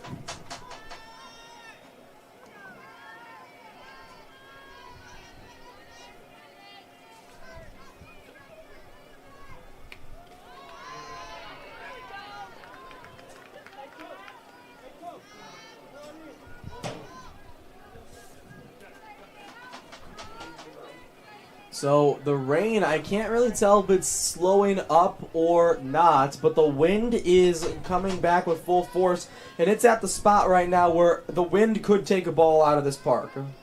Or at least give the assist, I should be clarifying, as this one's popped up, and it is caught by the shortstop for out number 1. So that was interesting to see who's going to come and get this next at-bat. Is it going to be Lake, or is it going to be Pelletieri? And it is Pelletieri, who was pinch hit for in the third inning. She had her own at-bat in the first, where she got on with an error by the third baseman.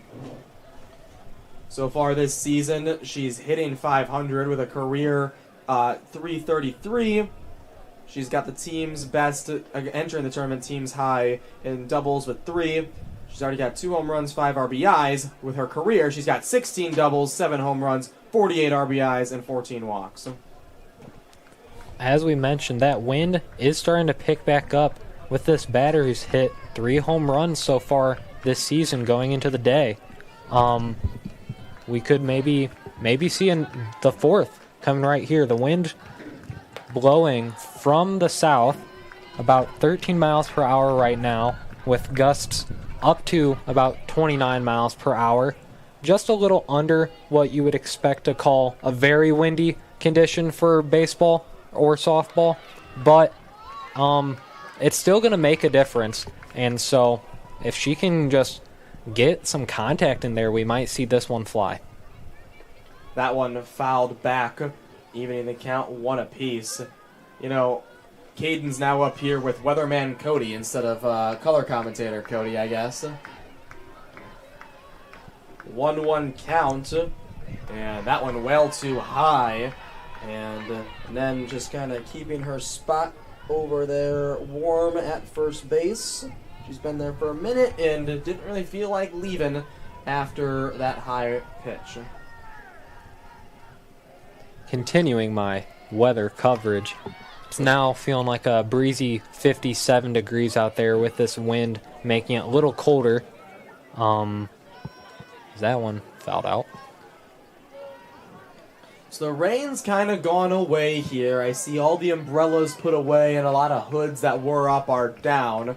That doesn't change the fact that it's still a little slick now, and that's just another variable. If this ball is going to be fielded, it's not clean, but it is out number 2, grounded, stopped, and then sent over to first by Lockridge to get the batter.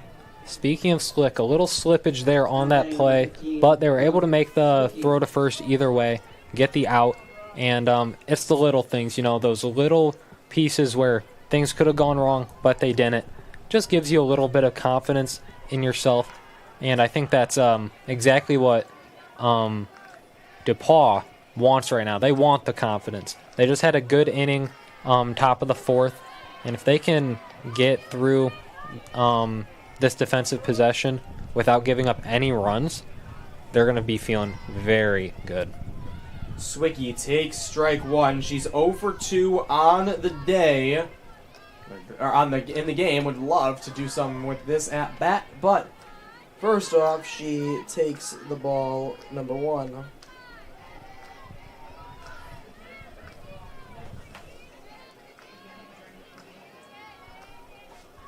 So 1-1 for Swicky.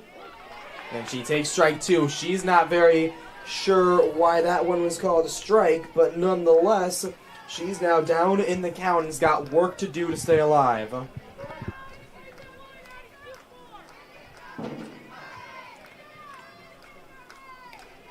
Fouls that one back just to keep fighting. A fighter indeed in Swicky. She's had 2 strikes in all 3 of her at-bats so far. The first, she flew out to right. The second, she struck out looking. In the first game of the day, she had 2 strikeouts in 3 of those 4 at-bats as well. Here's Swicky's pitch, and it's called strike 3. She looks at another one and ends the inning. Man, a pretty loud top of the 4th for a quiet bottom of the 4th. We will enter the 5th inning tied at 7. We will be back to you momentarily after a word from our sponsors. You're watching IWSports.com. When competition for the best jobs is fierce, how do you set yourself apart? Experience? An education? Yes, but not just any education. At Illinois Wesleyan, we prepare graduates who break through the noise, who run the boardroom, the classroom, the lab, the stage. The best college for jobs in Illinois is right in your own backyard. Reach further, dream bigger, and break through at Illinois Wesleyan University. Welcome back to Illinois Wesleyan University for the neutral site game in the tournament between the Lake Forest Foresters and the DePauw Tigers. I'm Caden Sexton. To my right is Cody. Cody, we've got Illinois Wesleyan against DePauw after this one, but we've still got 3 more innings of this back and forth contest.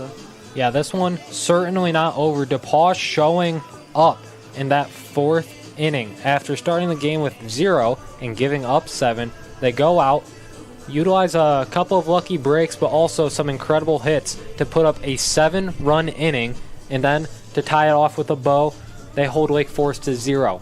And now it's tied at 7s at the top of the 5th, and DePauw has their opportunity to take the lead.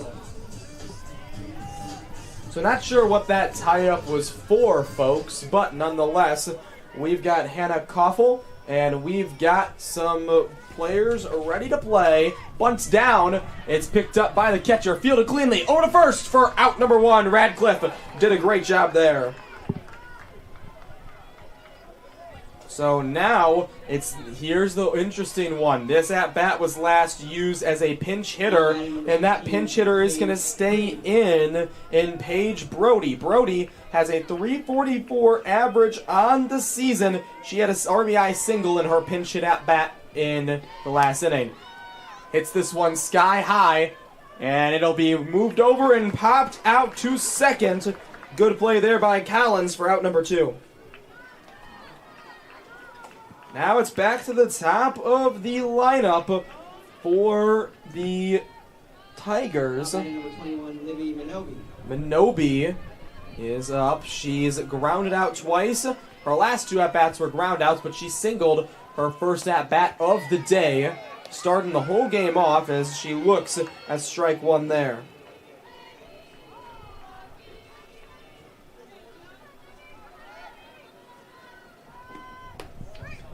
And that one outside, but count evens up at 1 apiece.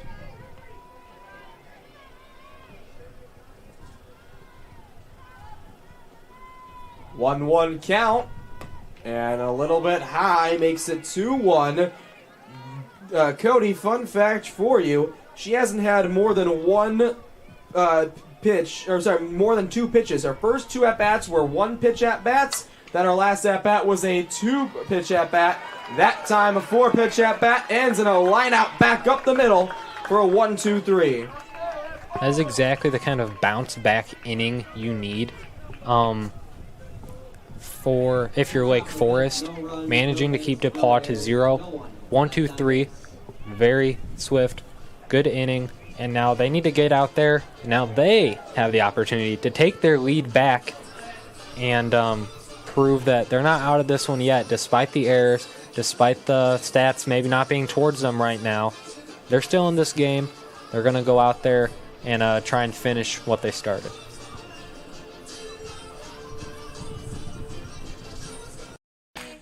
Why is Illinois Wesleyan the #1 school in Illinois for jobs? Maybe it's because we're the AND University. That's right, A-N-D. And. Here you can explore the arts and study in a pre-professional program, double major, and play a sport, do an internship, and study abroad.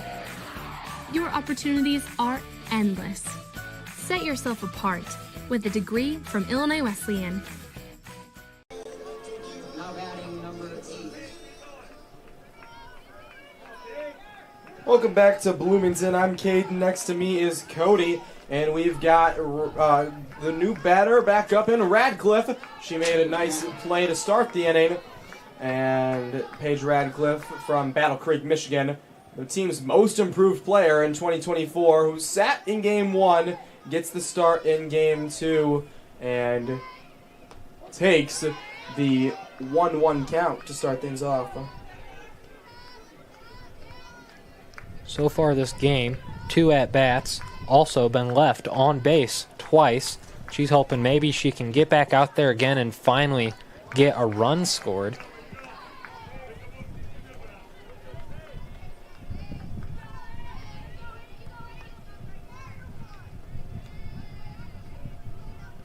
She did score 1 run, to clarify earlier, but she was also... Ooh. And this one lined right back to shortstop. That's Himes. Quick glove that gets out number 1. Now batting number 9, Kaylee Purgatorio.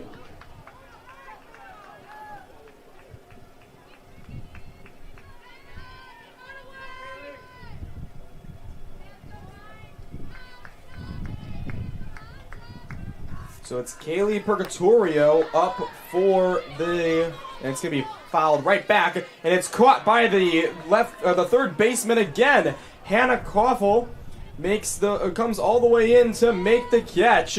It's the second one a third baseman's came all the way over to make, and she diffuses Purgatorio, who was having a great game with one pitch. Purgatorio walked and then singled in her 2 previous plate appearances. Now back to the leadoff in Mishmash, who didn't get to hit the 4th, but in the 1st, 2nd, and 3rd got a single each time up. That 3rd inning single driving in a run. She's 0-1 now on her count in the bottom of the 5th. You think having an inning off will affect her 3-3 day, Cody? I doubt it. She's doing a really good job so far. She's got an RBI already. She's been stealing a lot. If you're DePauw, this is obviously one that you want to strike out. You don't want to give her any chances to even just get on base. We've seen how these teams have struggled with protecting when runners try to steal bases. And so right here with 2 strikes on the board, I'd reckon to say DePauw needs this 3rd one or else there's going to be danger. There's the 1-2. It's hit right back to short. Heim over to first, and it's well off once more. It's an E6, but nonetheless, it gets the inning. It keeps the inning alive for the Foresters. And so now it's not going to be. They're not going to go back to Dempsey. They went back to Pelletiersi. They went back to her after Lake, but they are going to keep. They're going to keep the sophomore from Palatine in the game. She's only hitting 143 this season, and she got a walk in her last at-bat. She hits this one high into left field. There's room out there before the wall, and it's caught by Cox a few steps before going out of play. There was that error, but other than that, it should have been a 1-2-3 inning, and so they made it one really quickly. Stay here for the last 2 innings. It's been a wild one. We're tied at 7. You're watching IWSports.com. When competition for the best jobs is fierce, how do you set yourself apart? Experience? An education? Yes, but not just any education. At Illinois Wesleyan, we prepare graduates who break through the noise, who run the boardroom, the classroom, the lab, the stage. The best college for jobs in Illinois is right in your own backyard. Reach further, dream bigger, and break through at Illinois Wesleyan University.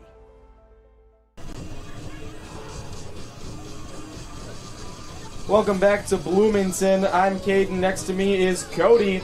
And we are about to enter the top of the 6th. This has been a crazy ride. Styles has been a part of all of it, Cody. Yes, she has. Very good day out here pitching so far.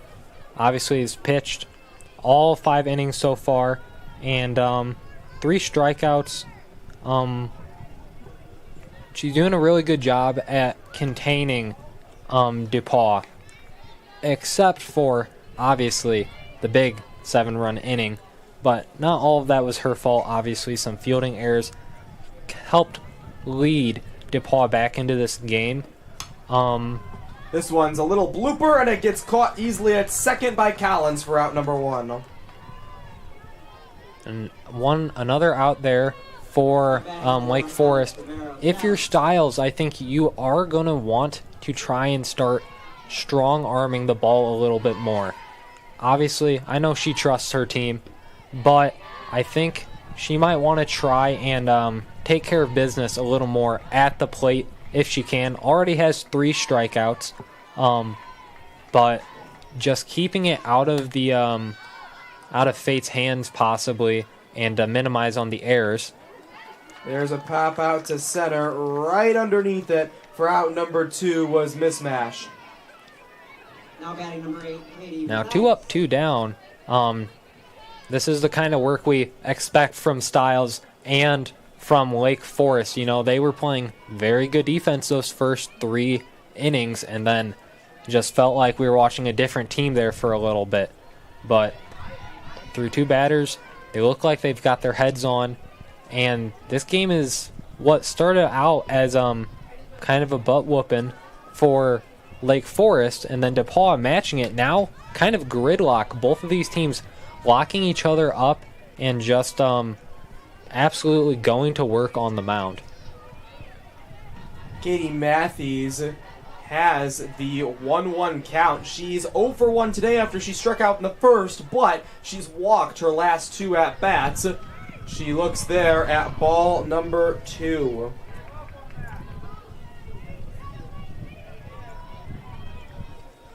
So 2-1 count for Matthews. She would love to just get her first hit of this game and of the day. She's been waiting a long time for it, and instead she's going to look at ball 3. Matthews really the only player on this team that walks, and nobody else has more than 2, if they even have 1. She's the team leader now at 7 after the 2 today, but she's also got that plate discipline, able to hit 400, and just like that, she's getting the base knock, but it's only going to be for a single thanks to the quick throw-in. However, things are getting interesting now. Before the Tigers were able to kind of see Matthews out, she was able to just battle things out. Not a very complicated at bat. She's known for walking, but she also has that 400 average. So she worked the walk, but then wanted a pitch down the middle that was trying to save the runner from going on base. There might be a little mental work there at play. Just knowing that she is the lead walker, has already been walked multiple times this game, might just be kind of getting to Siles a little bit in an otherwise pretty solid game, I'd say. And there was a lot of debate for Coach Sue Anderson on her way down the line if she wanted to go use her pinch runner, or not. But she is going to, and so it'll be Kelsey Schneider, the freshman from Brownstown, Indiana, who now stands at first base in the slot that Matthias just created.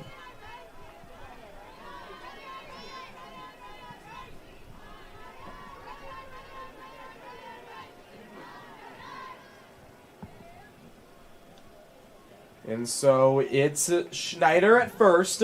There's 2 outs, and at the plate is Riley Heim. Heim is 1 for 3. She lined out to third. She popped out to right, and she homered with a 2 RBI home run. The last run to score in this ball game. It's a 1-0 for her to start this at-bat. Now it's 2-0 very quickly. And a little bit of an overthrow there, but the catcher able to grab it and keep the pinch runner at first.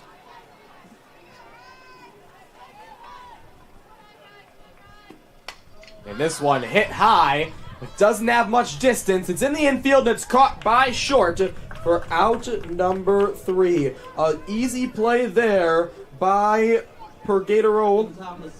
And so now we go to the bottom of the 6th, and it is the 3-4-5 for Lake Forest.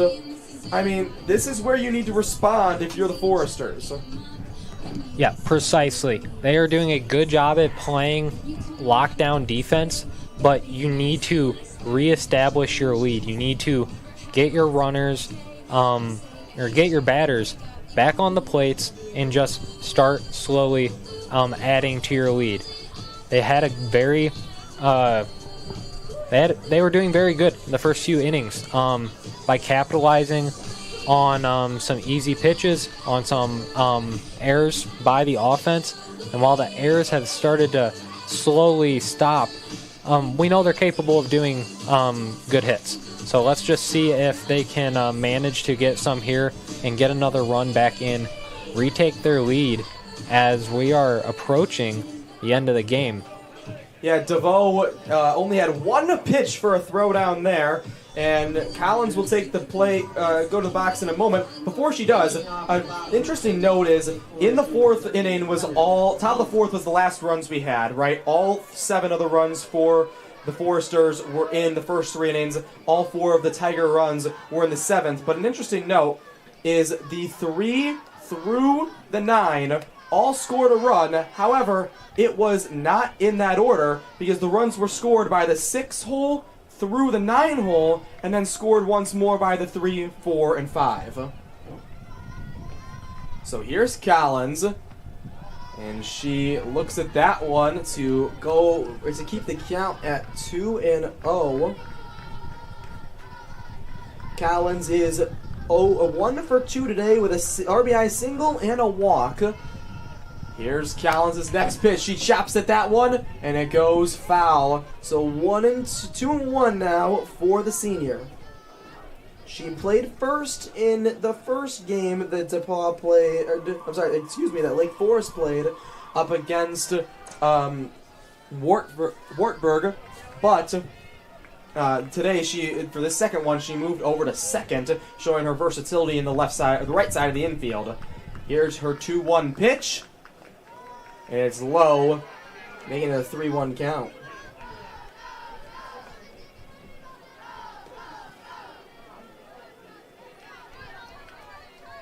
It's a 7-7 game, but the hit total is very stretched. It's 11 hits DePauw, just 8 for Lake Forest. And, 2 more errors on the DePauw defense helps that stat, as that's ball 4 and a walk. 2 more errors, Cody, help that stat come to fruition. But it still is an interesting one that you've got 3 more hits to one team in a tie game. Yeah, adding on to that, DePauw has, like you said, 3 more hits than them, but otherwise, a very even game. Still only 4 stolen bases for both teams, 3 strikeouts for both teams. The Foresters have gotten a couple more walks, but DePauw has more hits, more errors, unfortunately. Well, Collins works the walk, but it's number 27. No, I'm sorry. Number 27, Jolie DeValk, the sophomore from Palatine, who did pinch run in the first game, who's going to pinch run again for the Foresters. So Collins did the dirty work, and now DeValk is going to try and steal something and get her way around the bags and get the lead going into the last frame. I mean, that's really what you need. If you're the Foresters, being the quote-unquote home team in this neutral site matchup, you would love to go into the bottom of the frame with the lead. Or go into the last frame with the lead and not have to worry about hitting, unless if it's a requirement to keep yourself in the game. Now Nen's got a 1-0 count. She's 2 for 3 today with 2 singles. Speaking of neutral site games, Lake Forest says this one's going to roll foul. Lake Forest 6 for 4 in neutral site matchups. DePauw 5 for 4. So both of them about equal when playing at somebody else's facility.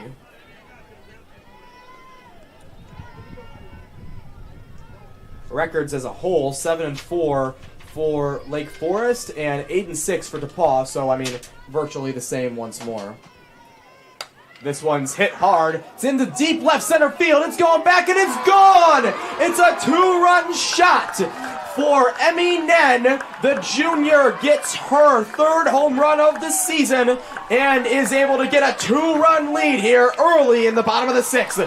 Cody, it's just what we were talking about. That is exactly what you want to be honest. Lake Forest now controlling their own destiny. They have a lot of opportunities still with no outs on the board to keep running up that lead. But now if you're DePauw, you have to start doing the dirty work.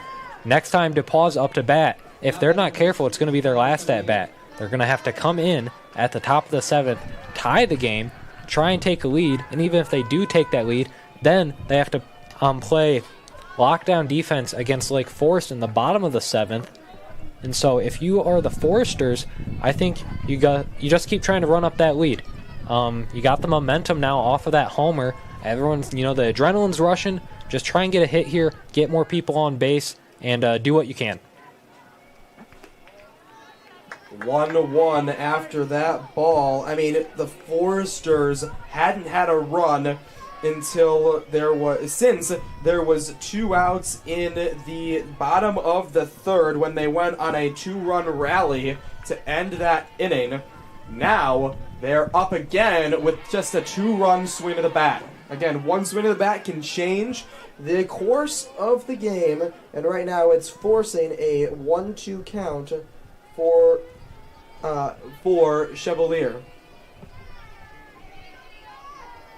Chevalier so far today is 0 for 3, and it might be 0 for 4, and it is after that ground out too short. A great play there by Heim for out number 1. And I mean, if you are the Tigers, the message has to be, all right, we let that home run go. Sounds good. Now let's get a 1-2-3 so that we can go into the top of the 7th inning and only have to get 2 to tie. Exactly. You don't want to even give them an inch, let alone a foot, a base, another run. You just need to close this one out, finish the inning, and then try to come back in the top of the 7th, match it, and work from there. So it is Pelletieri who swings hard at that one, and it's under the glove. It was a diving left fielder in Cox, and it's going to be a stand-up double as the price for that miscued dive. It's the first hit of the day for Pelletieri. It's her first double of the season. She had 16 last year, and unless if I'm mistaken, yeah, she didn't have any in the first game either, so that's her first double on the year.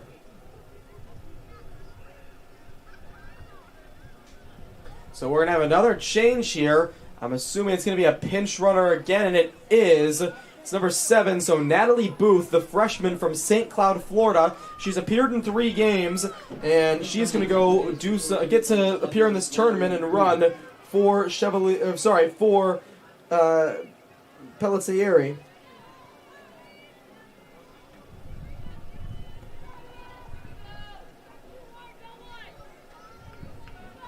The freshman from St. Cloud, Florida, already has 2 runs on the season, only appearing in 3 games.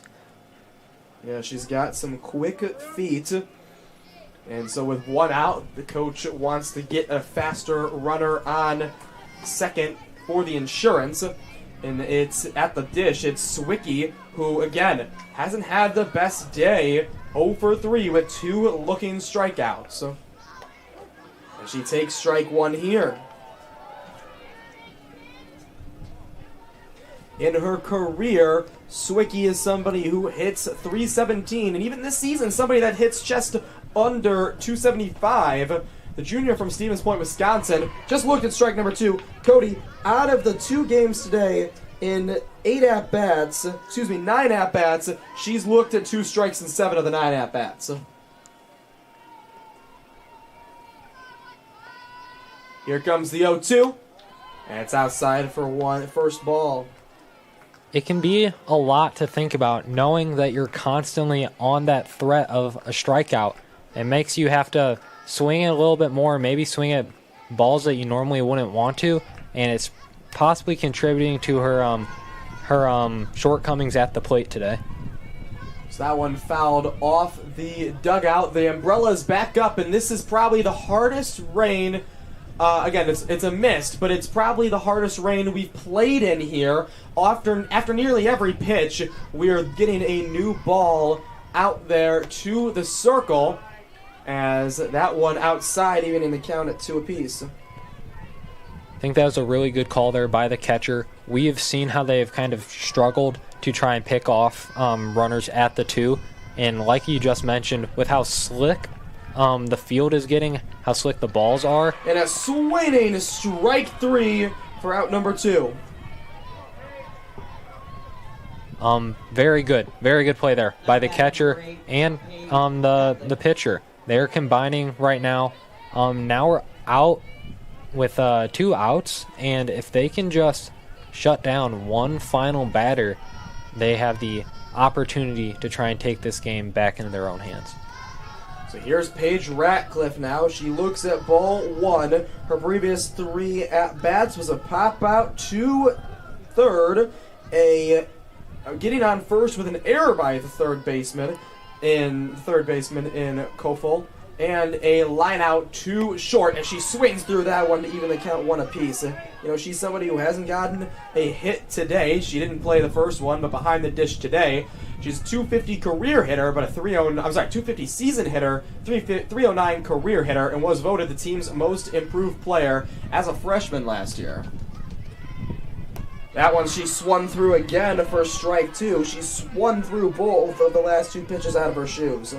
Yeah, I might want to check that ball afterwards and see if it's talking trash, because she's looking like she actually wants to murder it.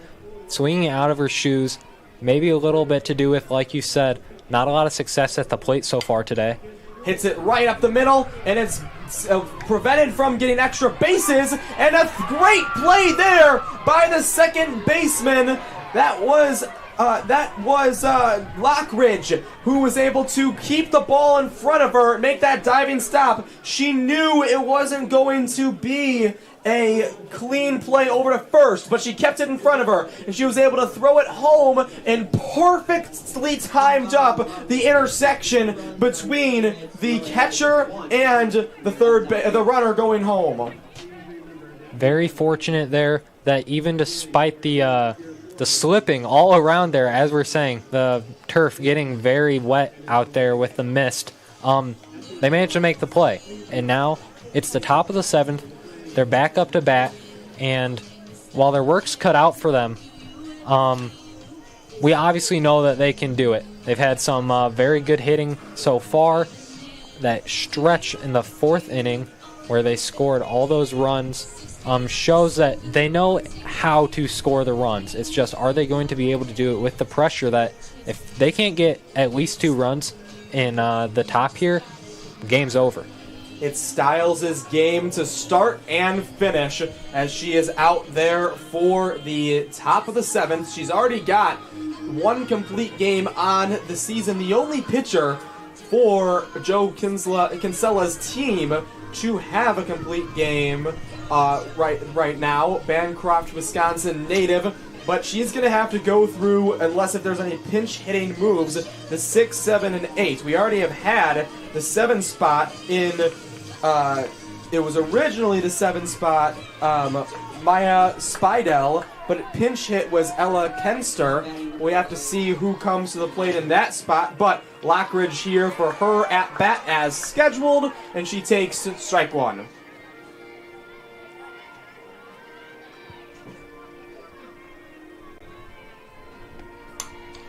And this one over to third. They were just playing it pretty short. Over at third there was Dempsey, and I'm sorry, it's Marceau from the pinch hit. So Marceau was playing as if being ready for a bunt, and then just had to catch that quick dart. So kept it in front of her for out number 1, and so already less room to work with for the Tigers. Is that one for, as I expected, the pinch hitter already, Kenster, who came in to pinch hit the last at-bat and popped out to the third baseman, who we just said in Marceau. And so now it is a 2-0 quick start for Kenster.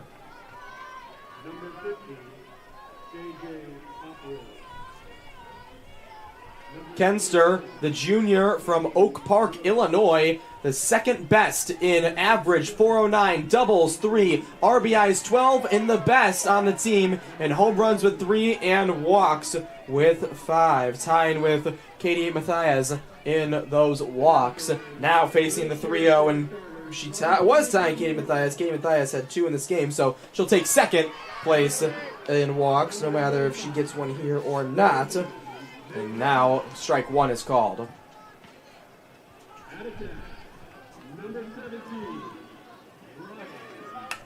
This one hit deep into center field, and it's caught with ease by Miss Mash for out number 2. There's just 1 more needed for the Foresters to secure their first win of the tournament. And right now, it is a pinch hitter going to the plate. It will be Kendall Hines, the freshman from Melrose Park, Illinois.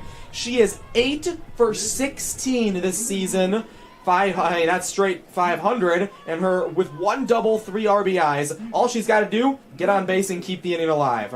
Exactly. Sometimes, it's easy to panic when you see that 2 next to the out column, but you just have to act like it doesn't exist. You just need to hit the ball. You need to get on base. You need to trust your teammates to do the same after you. And you just got to keep playing smart softball. Hines waiting for her turn to go into the box. Everybody's got to make sure the move is officially documented before we can start pitching.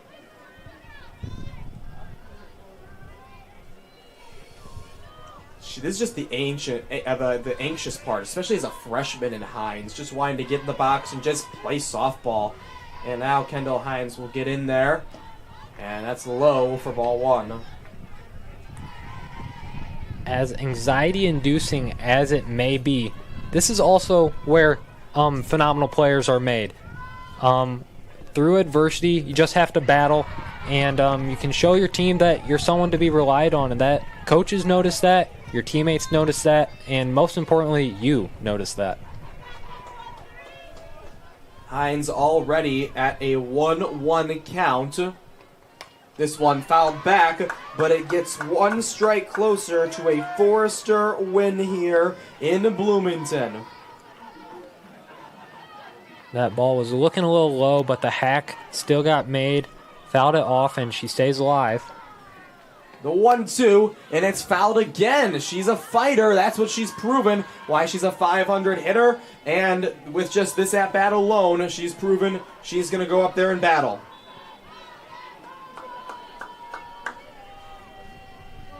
Cody, if you told somebody that they had that a team had a 7-run inning, you'd think they won the game.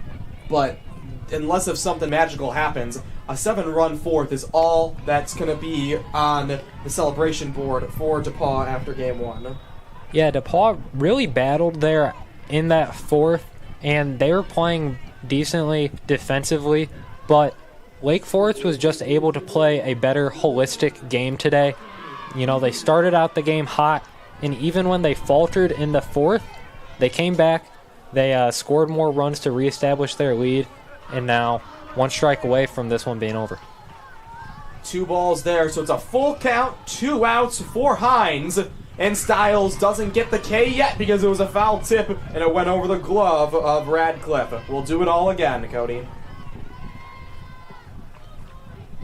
These are also the kind of at-bats, while they're anxiety-inducing for the batter, they're also anxiety-inducing for the pitcher. It's a 2-run lead for Lake Forest. 2 outs here on the top of the 7th. The full count pitch for Stiles. And it's popped up. This could be it. Collins is under it, and she gets the catch. That's the win for Lake Forest as they battled back in this one after taking a 7. They got 7 runs, Cody, the first 3 innings. Then DePauw, the Tigers, they had a 7-run top of the 4th inning, followed by nothingness until the top of the 6th, when the hero Emmy Nen hits the 2-run homer to get the 2-run win. Good game here today by Lake Forest. While obviously not a perfect game, no game is. But despite their mistakes, they were able to continue to battle, come back from a 7-run inning. They gave up 7 runs in 1 inning and came back and won it. That is just a sign of a good program who's able to battle, and I know Lake Forest is getting on that bus happy. Well, there's another look at the home run from Nen. She is the hero of the game. We'll have to see if we get Lake Forest softball tomorrow. There's supposed to be 2 more, but with this weather, you never know what's to come. Nonetheless, we are about to watch DePauw play Wesleyan. Before we do that, we have a couple words from our sponsors here on IWSports.com. Stay tuned after the break as we recap and preview Wesleyan's second game. When competition for the best jobs is fierce, how do you set yourself apart? Experience? An education? Yes, but not just any education. At Illinois Wesleyan, we prepare graduates who break through the noise, who run the boardroom, the classroom, the lab, the stage. The best college for jobs in Illinois is right in your own backyard. Reach further, dream bigger, and break through at Illinois Wesleyan University. Welcome back to Inspiration Field. I'm Caden Sexton. Alongside me, Cody. Cody, talk to me about the next game. It's DePauw, it's Illinois Wesleyan. DePauw kind of has it a tough task set out for them, On foreign ground, the Titans, they've had a lot of time to rest between their first game, and so DePauw, this is going to sound kind of weird, but they actually need to use the momentum from their last game. You might not think they have too much, 2 innings with no runs to end the game, but they had minimized the errors to end that game. The hitting was looking better. They need to continue to do that against Wesleyan, and they need to prevent Wesleyan from taking an early lead like Lake Forest did. Wesleyan did that exact same thing in their first matchup today, and it helped them secure their opening win. And so if DePauw can prevent them from doing that, it'll be a much closer matchup. Well, we can't wait to see Illinois Wesleyan back out there. We haven't seen them play since shortly after noon, thanks to the rain delay and the other 2 games. So we'll see the Titans battle the DePauw Tigers, who, hey, if DePauw can have a couple more innings like they did that 4th, they've got a great chance. They've just got to rally more consistently throughout. Both teams hitting 11 hits today, 2 more errors for the Tigers, which helped lead to the 9-7 win. I'm Caden Sexton. Next to me, Cody Buskel. Up in our booth, we've got a lot of great help. And thank you for tuning in. Make sure you stay in for game number 4 of today's 4-game tournament slate. Illinois Wesleyan against the DePauw Tigers.